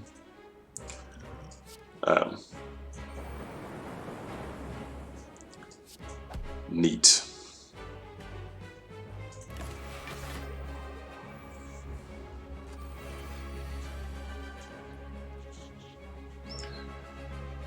All right, we get to develop Foresight here. His debuff thing is that he's stealing a card, so it's not something I'm interested in purging with orange pellets later. The only thing I really need to be purging is the Frail. Shame. But I do have 2 Weaves in my discard, so I would like to go get them so that I can charge Pen Nib. So I will do that instead.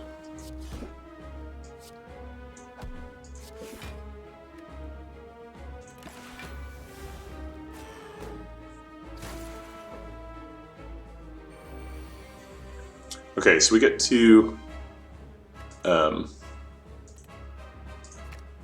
scry immediately, which is nice.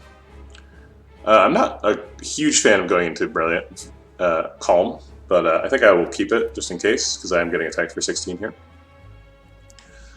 Wallop, I think, is going to be most of the block. Wallop plus Plated Armor is 15, so I would need to find 1 more to protect the Plated Armor, or I could just take it and not care. I think take it and not care is probably the answer. Or we could maybe kill 1, so we can Wallop, Carve Reality, double Weave. That does proc Pen Nib, so actually we're going to proc Pen Nib on Wallop and block out. And we don't even need Perseverance or anything. Okay, in order to proc Wallop on Pen Nib, it's going to do 26 damage. So we're going to do 26 plus 11 is 37 plus 10. So we're going to do 47, which is enough to kill this Orby, which would get Brilliance back. I guess I want Brilliance back, but not like... I don't want to actually play Brilliance this turn, because I would rather play Carve Reality.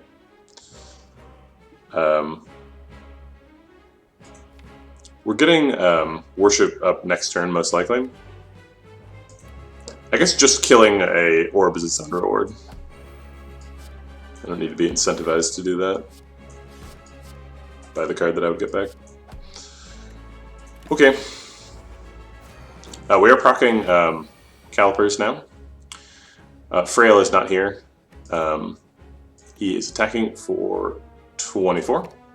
I will keep Worship because I need to get the cost down. Okay, there's Shame. We only had room in hand for 1 of the Weaves. The other Weave couldn't come back. I'm not sure how our hand was so full. I guess we were retaining 4 cards is how it was so full.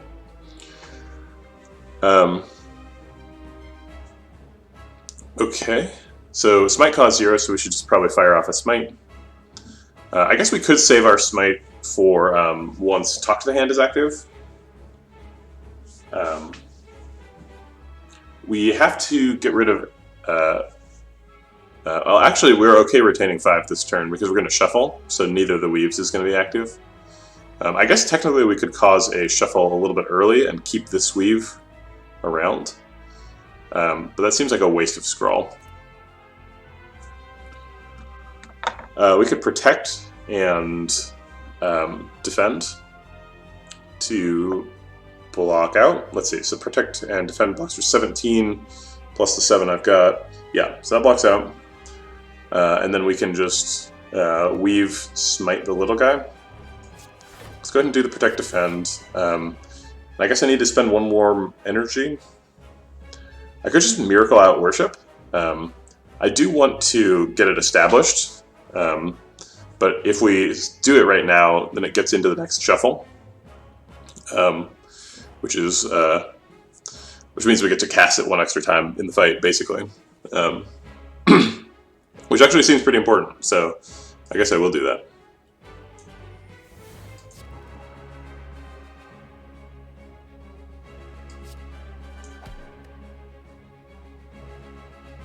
Alright, this is a good turn to be frail too, because he's not attacking next turn.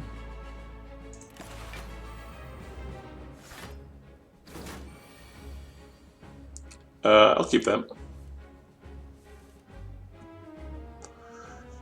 Okay, kind of a lame turn here. I guess we just Vigilance and Bowling Bash. We're not setting up Pen Nib, so we don't have to worry about that.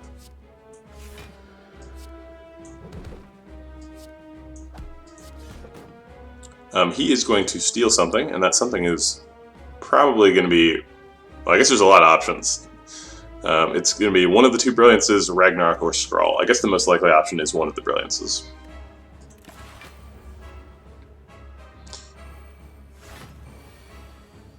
Alright, he's attacking for 58. It would be really nice to keep him weak. I'm going to keep Worship even though it doesn't block. It's a little bit sketchy. Alright, so we can Wave of the Hand and... oh no, okay, we do have 2 sources of block. Okay, so we can Wave of the Hand, Perseverance, Talk to the Hand, Weave, to make him weak. Or, sorry, yeah, that doesn't make him weak, technically. It does, I guess, because we get block return, and then the block return applies the weak. Alright, so we're definitely doing this, we're definitely doing this. Now he is shields down, so we'll Talk to the Hand on him, and then Weave develops a little bit more block. Smite also blocks, and then we'll defend. We got 6 weak on him, and a block return as soon as his shields went down. I'm glad I kept the Worship, because we get to reduce the cost here. We are taking a bunch of damage. Oh, excuse me, 8 weak. So hopefully he's weak for the rest of the fight. Brilliance and Wallop are our damage now. Actually, I'll just keep this whole thing, because we're going to get to Wallop with Pen Nib. So we're going to block out anyway. Alright, so we can just kill him and get Ragnarok back. It's a shame we can't kill him with Ragnarok, but that's not how the game works. Hey Hoddington, how's it going? Yeah, if he ever becomes unweak, we're dead, for sure. We've probably already been dead for 3 or 4 turns by the time he's unweak. Sorry, you prefer to be called Hoth. I know it's, but your name says Hoddington. Let's see. So if we wallop on him, then we're blocked out, but he's also dead, so we don't really care that we're blocked out. So maybe we just Eruption first, and then kill him with like Weave, Consecrate. Yeah, that seems better because then we're spending 28 damage on him.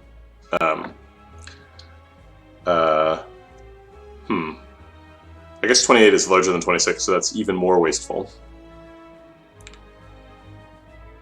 And it's more damage to Wallop and then Eruption versus Eruption and then Wallop because we want the multiplier for Pen Nib to be high. Of course, we can't actually do that because that costs 4 energy. So it doesn't really matter what's efficient. We have to Eruption first if we want to Eruption. We do have Scrawl, so we're very likely to be able to get back into Calm, although we only have 1 source of Calm in the whole deck. So it's not super likely, but we will most likely get it if we need it. He's probably double attacking next turn. I think that probably what we want to do is is Ragnarok him next turn, which is kind of an interesting thought to have. So I kind of want to leave this guy alive so that I can get Ragnarok with like a Consecrate or a Weave off of him, and then use Ragnarok to block. So Ragnarok will block for 6 times 3, which is slightly less than, what's he going to attack for, like 24 times 2?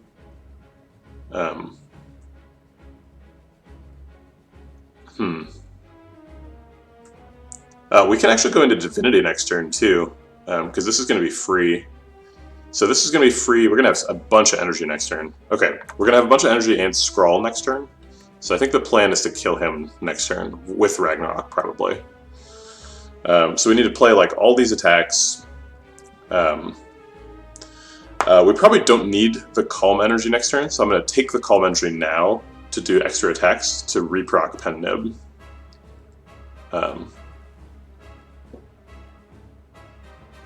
And then we'll get enough block from Wallop that we don't really care about the 8 damage, but we do need to set him up to die to a Divinity Consecrate. I guess we're going to Consecrate this turn no matter what, so he's going to be at 4, so hopefully he'll just die to a random Consecrate next turn. Okay. We do have to Wallop to block.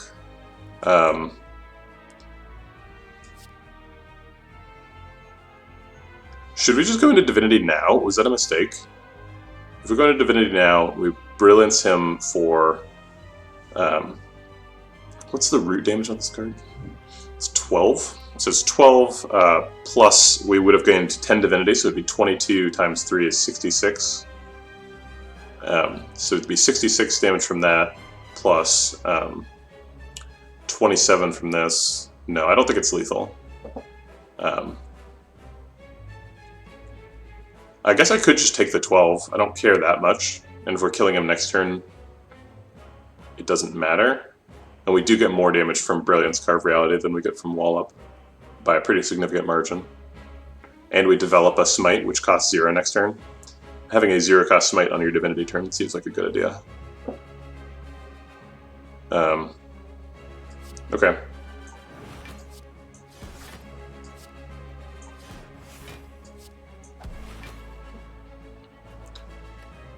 Also, apparently we're blocked out because of the block return. Forgot about that.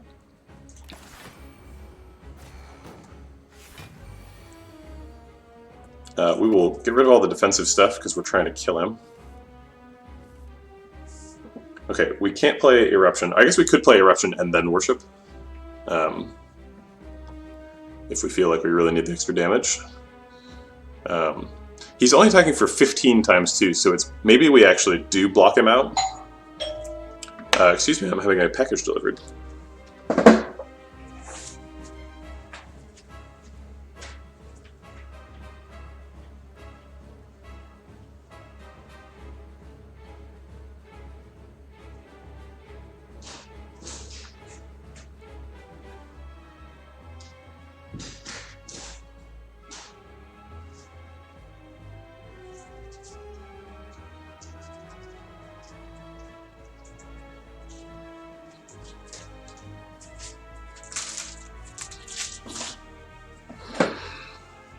Okay, back to killing Hyper Beam guy. So we want to Worship to go into Divinity, and we want to spend a bunch of cards and then Scrawl. So those cards are probably Weave Smite. Once we go into Worship, though, we're going to have a bunch of energy. So maybe we're okay using Eruption just for 2 mana to do 20 damage. Alternately, though, Eruption could be the last card we play, so that it does 30 damage instead. And then we don't care that we're exiting Divinity because it's the last one we're playing.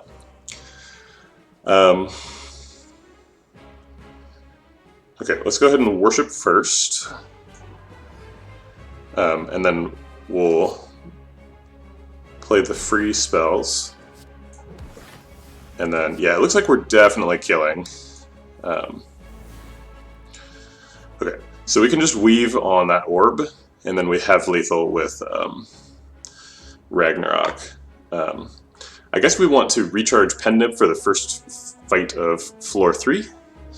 So we should try and use 3 attacks. It seems like we can do that with Consecrate, Weave, and then Ragnarok. So I guess I'll Weave, and then Consecrate, and then Ragnarok. Okay. How about that for a Hyper Beam? Third copy of Brilliance seems really good if we're trying to do mantra stuff, and we are definitely doing mantra stuff, so get in the deck.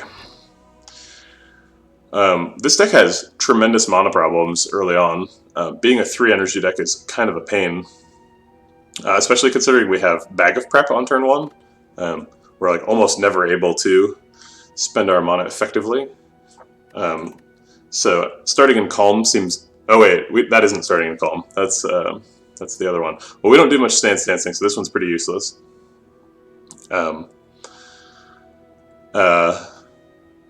We are probably strong enough to Elite Hunt in Act 3.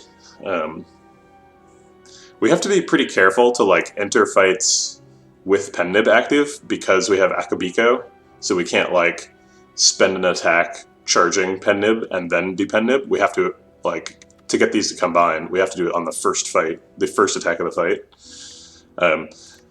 Which is to say, sometimes it's difficult to set that up for an elite fight. So Black Star is a little bit scary from that perspective.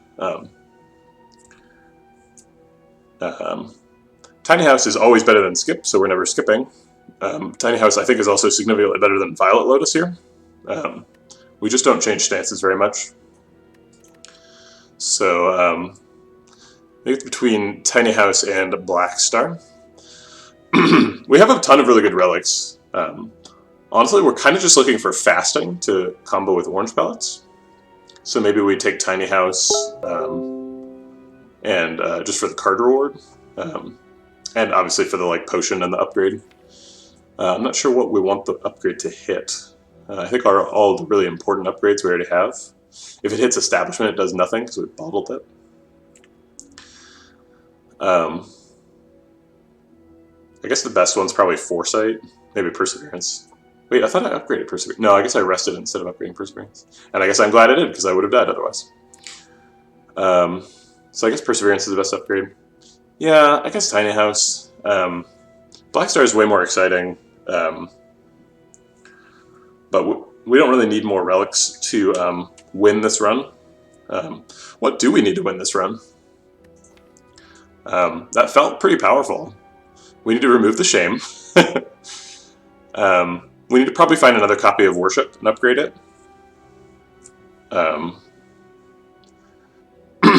We could do other establishment shenanigans as well. So we could find like Sands of Time or...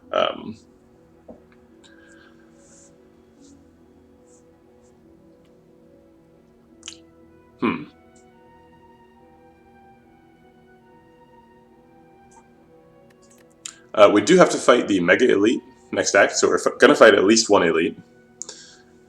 So Black Star would give us at least one relic. And Tiny House is sort of best when you're like struggling to survive. And we're not really struggling to survive, although we are low in health.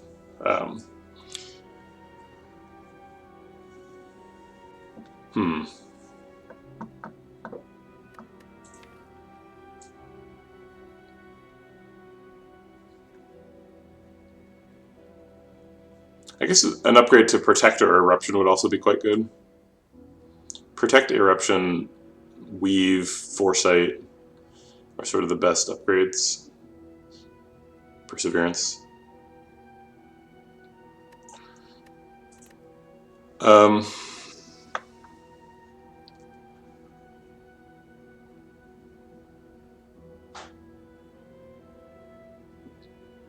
Also, just like taking a Black Star from the Act 2 boss always feels a little bit sad, right? Because it's like at most you're going to get 3 relics out of it.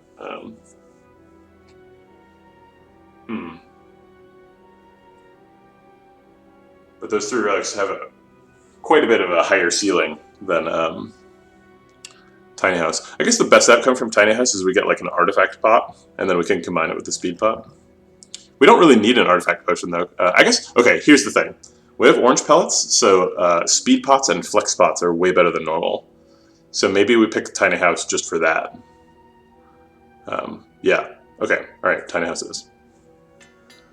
Oh great, Establishment! The only upgrade that does literally nothing. Cool. I guess it turns the text green.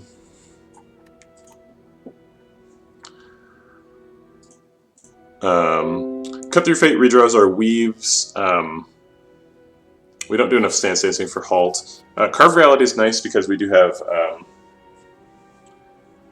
Establishment, which apparently starts in our starting hand twice because it's bottled and innate.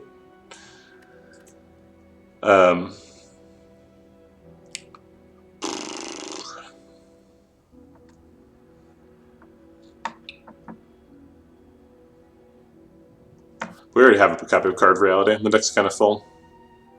I think if we're taking more cards, they are cards that combo really well with Establishment. I guess it is a card that combos with Establishment. Maybe I want that. I think I want that power that gives you safeties at the beginning of every turn. Wait, is that a thing, or did I make that up? I know there's a power that gives you smites. I thought there was a power that gives you safeties as well. But suddenly I can't remember the name of it. So there's no. The only thing that generates safeties is Deceive Reality. Maybe that was like a previous iteration or something. Yeah, I think the things that I would want to put in the deck now is Deceive Reality and Fasting. Fasting's super good. So let's save room for those. Donu Deca. We have some money, not a ton, but I think enough. We have to go to this fight also, which suggests that we could go to the storm. We have to start either here or here. I think I'll start here. Act 3 question marks are pretty insane. You can get Council of Ghosts or something.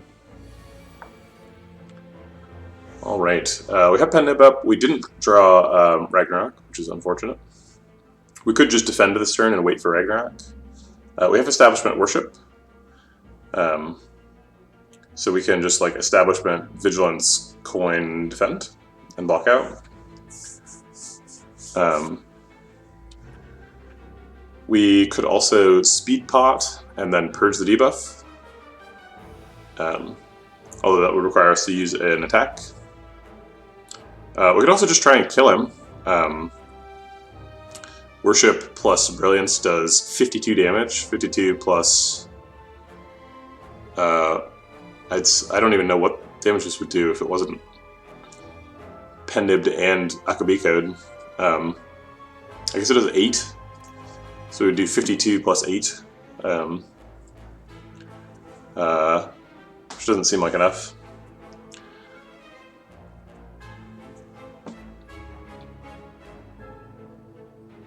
Also, Ragnarok just kills him like by itself, but the downside of that is that it's not charging Pen-Nib for next fight. We don't have to super worry about charging Pen-Nib for next fight because we're probably going to get in at least one fight in these question marks, but it's possible we don't. And if we don't, and we don't have Pen-Nib charged, then we're at the Mega Elite fight, and Pen-Nib and Akabiko are out of sync.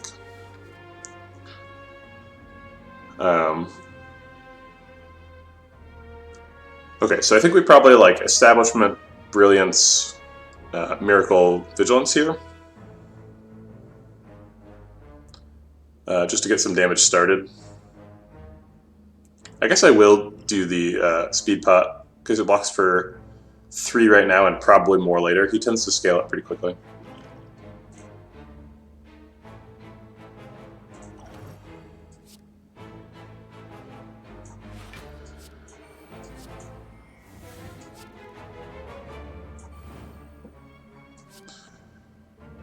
Okay, and I'll throw in the AoE just to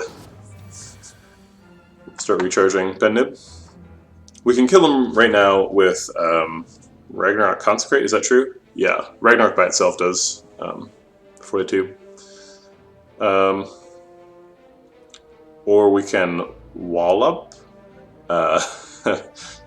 and then eat a bunch of damage. I don't know. I'm not convinced that eating a bunch of damage is a good idea, just to get Pen-Nib up. Oh, we got our speed pot back. Wow, that was great. Third Eye gets our weaves back, but it's not one of those two cards that I mentioned, fasting or what's the other one called?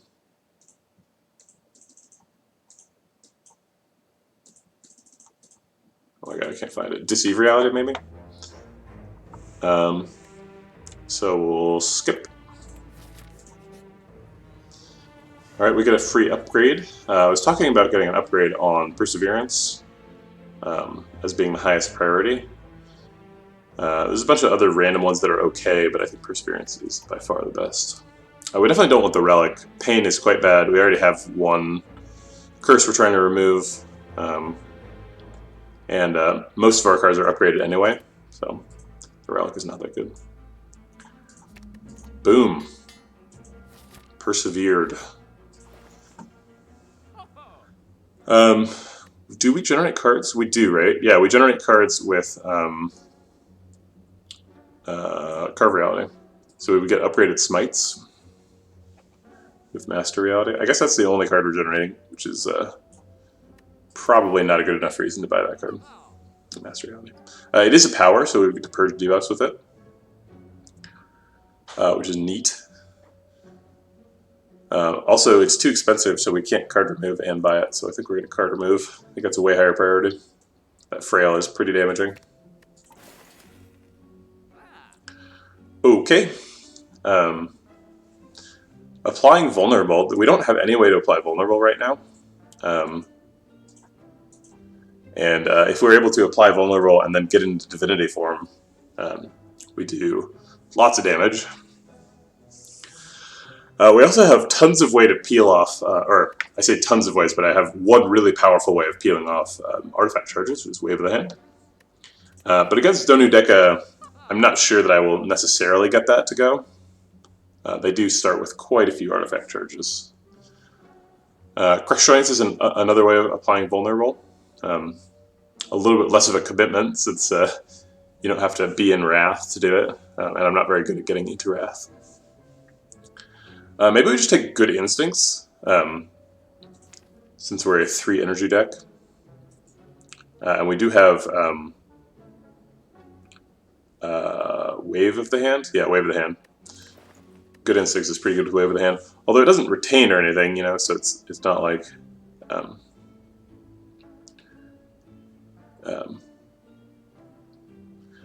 Tranquility is kind of interesting.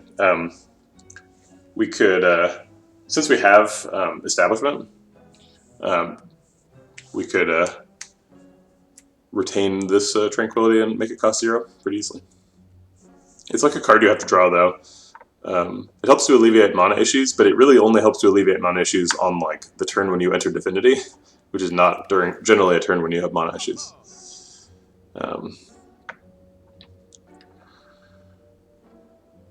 We could just save money. We are going to hit an Act 4 shop for sure. But that's a lot of money to be saving up. I just worry that Good Instincts isn't like enough of a card. It just doesn't do much.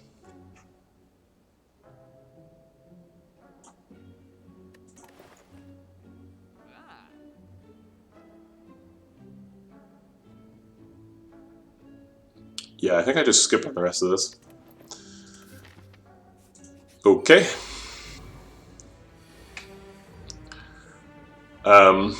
Interesting. This is it's going to be a little bit of a challenge. We should be able to exit the fight without taking damage and with charging Pen Nib at the end. But that's not to say it won't be difficult.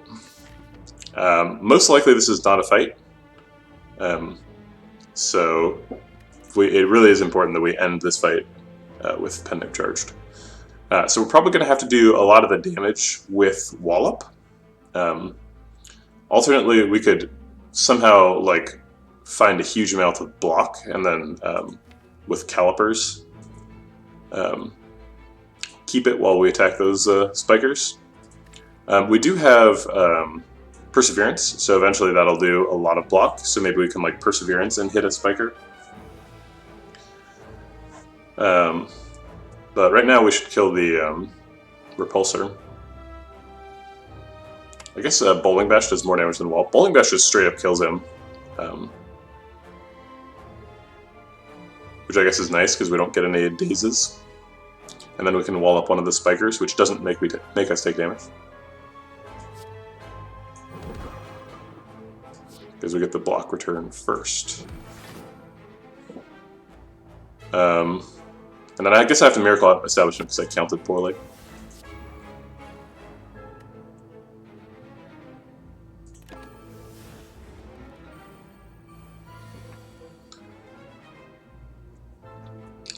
We could Vigilance and Talk to the Hand, taking 1 damage. I'm not like super against it. I would like to take 0 in the fight though. We could drink a Dex potion to achieve that. Dex potions aren't super great since we have built-in artifact. Presumably other potions are better. It does seem like a bit of a waste of a Dex potion to just heal for 1. So I think I'll just play Talk to the Hand, even though I take 1 damage. I'll play it on the one with the more health, just in case that's important.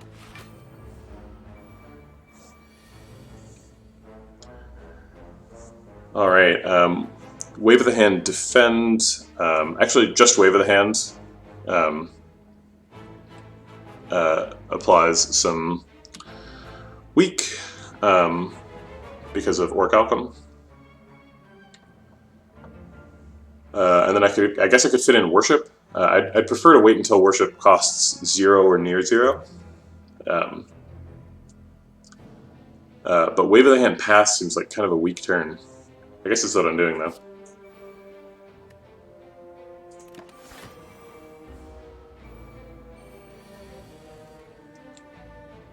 Alright, we're already blocked out.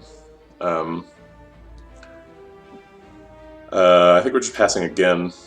Oh wait, no, we should play Worship, because we're shuffling, and we want Worship to be in the next shuffle.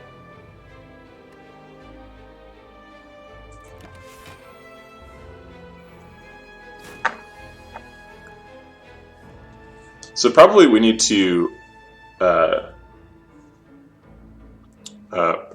see, probably we're not going to be able to kill them in the next 3 attacks, so we're going to have to play 13 attacks in the fight. I'm not sure exactly how I'm going to do that. It looks like this is the Protect.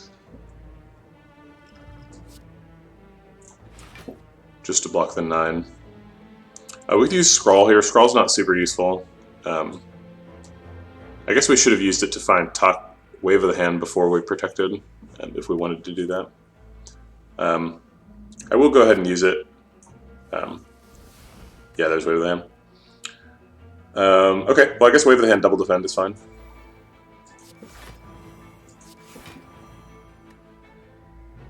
And now we didn't even need the Protect because he's only attacking for 6. I guess that means this is an opportunity for me to attack. Yeah, they do 21. But I can't do Consecrate because then I get hit twice, so I guess I'm just weaving. Oh my god. Using Weave to kill Spikers. This is going to take a long time. No attacks coming in, might as well develop Foresight. This is my last chance to use Speed Pot, but I don't think I need that.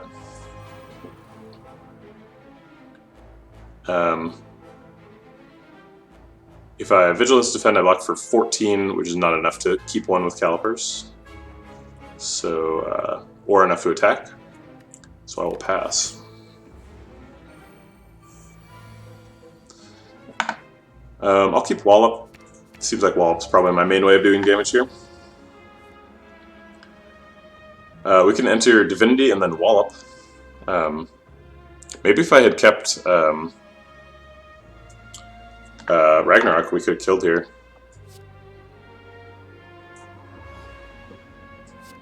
So Wallop kills one of them. Yeah, and then Brilliance kills the other one.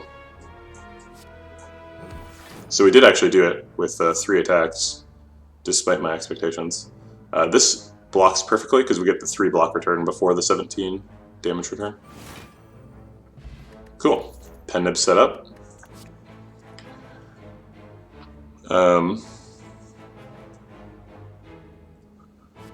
Alright, I don't think I want any of these. They're not the cards I talked about. Is Weak Potion better than Dex Potion? We have a lot of ways of generating Weak. Or we have one really powerful way of generating Weak. I need to stop thinking about it as a lot of ways, because it's not. I think that's probably more important than a Dex Potion. Because if we don't have Weak, then that's really good. Let's avoid a fight. We did. Okay, so we're all set up for the Mega Elite fight, which is nice. We could heal for 13. Maybe Madness is kind of nice here. If we hit Wallop or Ragnarok, it's kind of neat. I don't know, I don't want to die to a Mega Elite just because I took stupid Madness, though.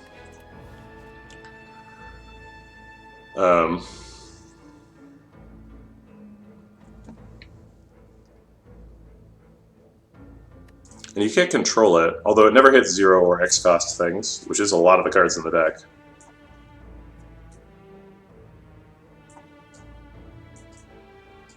We're not, we're not guaranteed to fight Time Lord. But we are guaranteed to never get Snecko Eye. Alright, yeah, I think I'll give it a shot. Oh man, it hurts. I almost never take that event, or that option in this event. Regenerating Rectomancer. Yikes.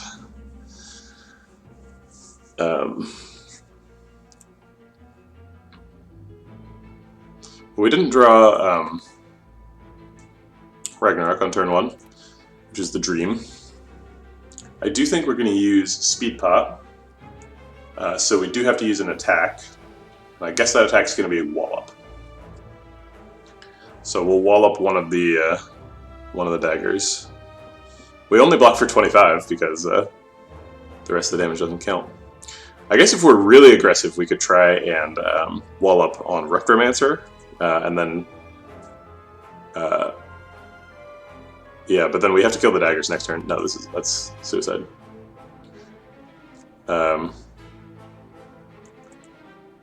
Okay, so Speed Pot first, even though we're not using Defend this turn, just for the debuff. And we have to do this to get a skill in. So I guess I will block because Calipers. It's pointless to weave on either of them because they regenerate for more than the weave does in damage, so whatever.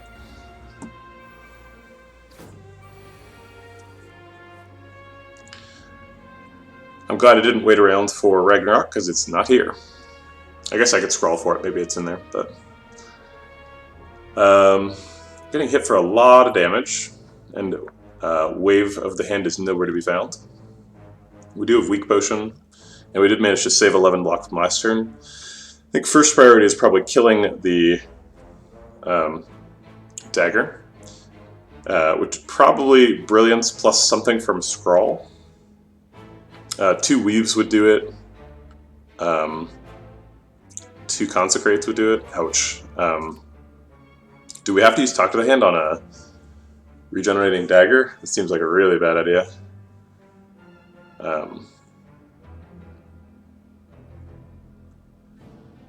I'm kind of loath to use either Protect or Perseverance, since I want them stacking their cost down. Maybe we just scroll for 5 and see what the options are? Yeah, I think I like that. Because this turn is so lethal. Okay, we did get a Weave.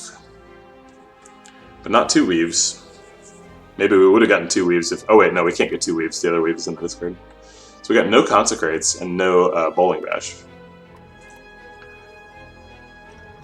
We also didn't get Wave of the Hand, so we're definitely using Weak Pot this turn.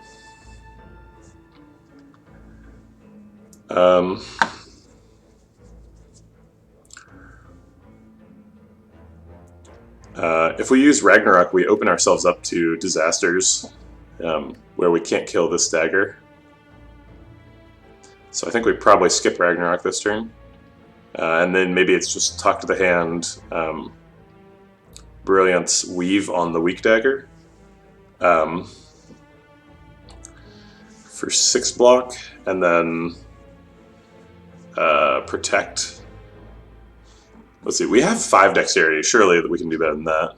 So they're attacking for 25 plus 24 is 49, plus 18 is 67.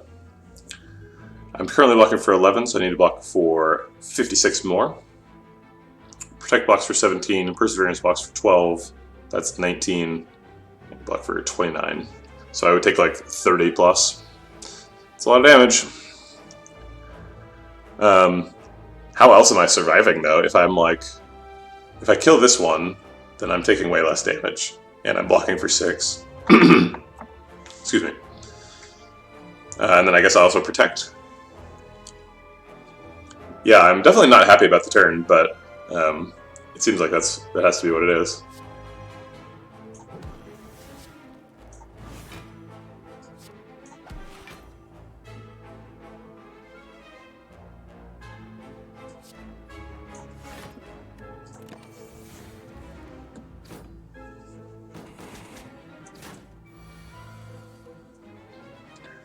Now Wave of the Hand shows up. Now that I have no way to generate block at all. Thanks for coming, Madness. I appreciate it. You're a jerk. I guess I have Perseverance, so I do have a way of generating block, and Orichalcum. But I don't think Orichalcum is going to stand up to this 50 damage coming in. Maybe we can Eruption, Bowling Bash, Consecrate, and kill them all. So it's going to be 7 plus, let's see, Bowling Bash does 8, yeah, 7. So 7 plus, so it's currently 8 because I have 1 strength. And then it would go up to 16, but then 25% of that is 12. 25% less is 12. So do 12 times 3 is 36. So Bowling Bash kills 1 all by itself. So one of them is at 14. And then Consecrate does not do enough damage. So I would take 50 again and die. If they are weakened, they do somewhat less damage. So if I block for 15 and they both do 25 is in the 24 to 27 range. So it loses 6 damage, it goes to 19. So they would attack for 38, which is less than my health total. So all I have to do is weaken them to survive, and then I survive at 16 with Perseverance. Are there other things that we could do? We definitely don't want to Eruption. I guess we could Bowling Bash Consecrate, which does 18 plus 4 by itself. Yeah, and then we are just blocking out. Okay. Alright.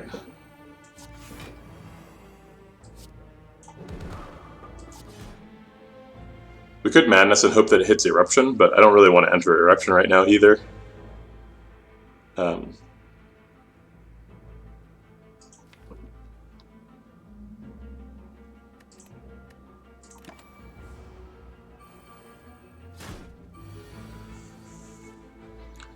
Okay, Worship now costs 0, so we'll go ahead and just play that. Brilliance Consecrate kills a dagger. Carve Reality Consecrate almost kills a dagger, but it's off by 1. Seems like we're almost dead this turn. Not quite.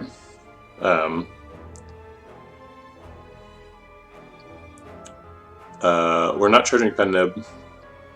Oh, I guess we can Carve Reality and Smite. So that does kill a dagger. So Smite plus Consecrate kills a dagger, so we might as well Carve Reality on Reptomancer.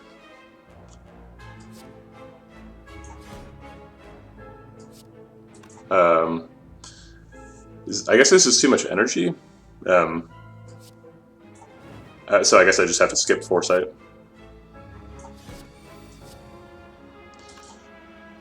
Forgot about pen nib, of course. It wastes some damage, but I think it's worth it for the health.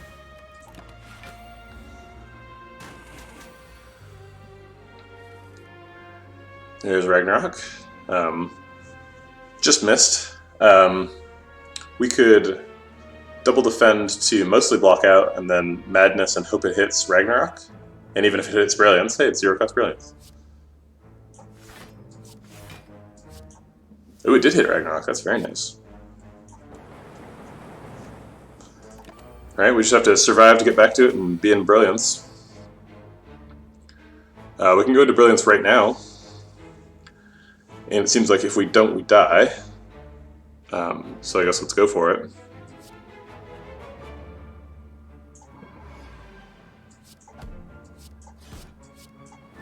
It is enough damage. Oh no, it's not! Oh my god! Oh, it's so tragic.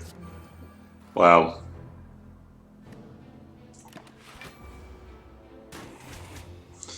Drat. The regen was too strong.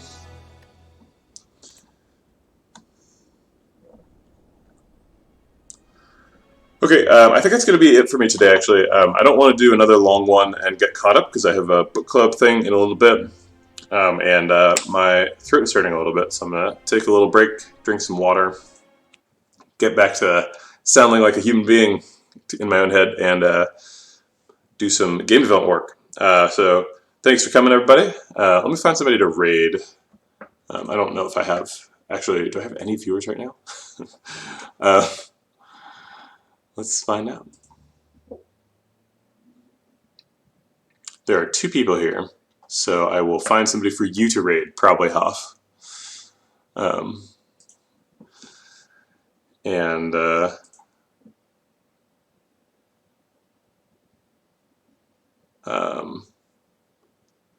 Sure, let's do this guy.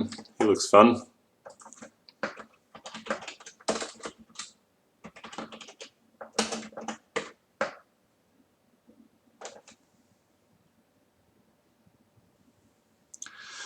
Alright, thanks for coming to the stream. I will see everybody tomorrow.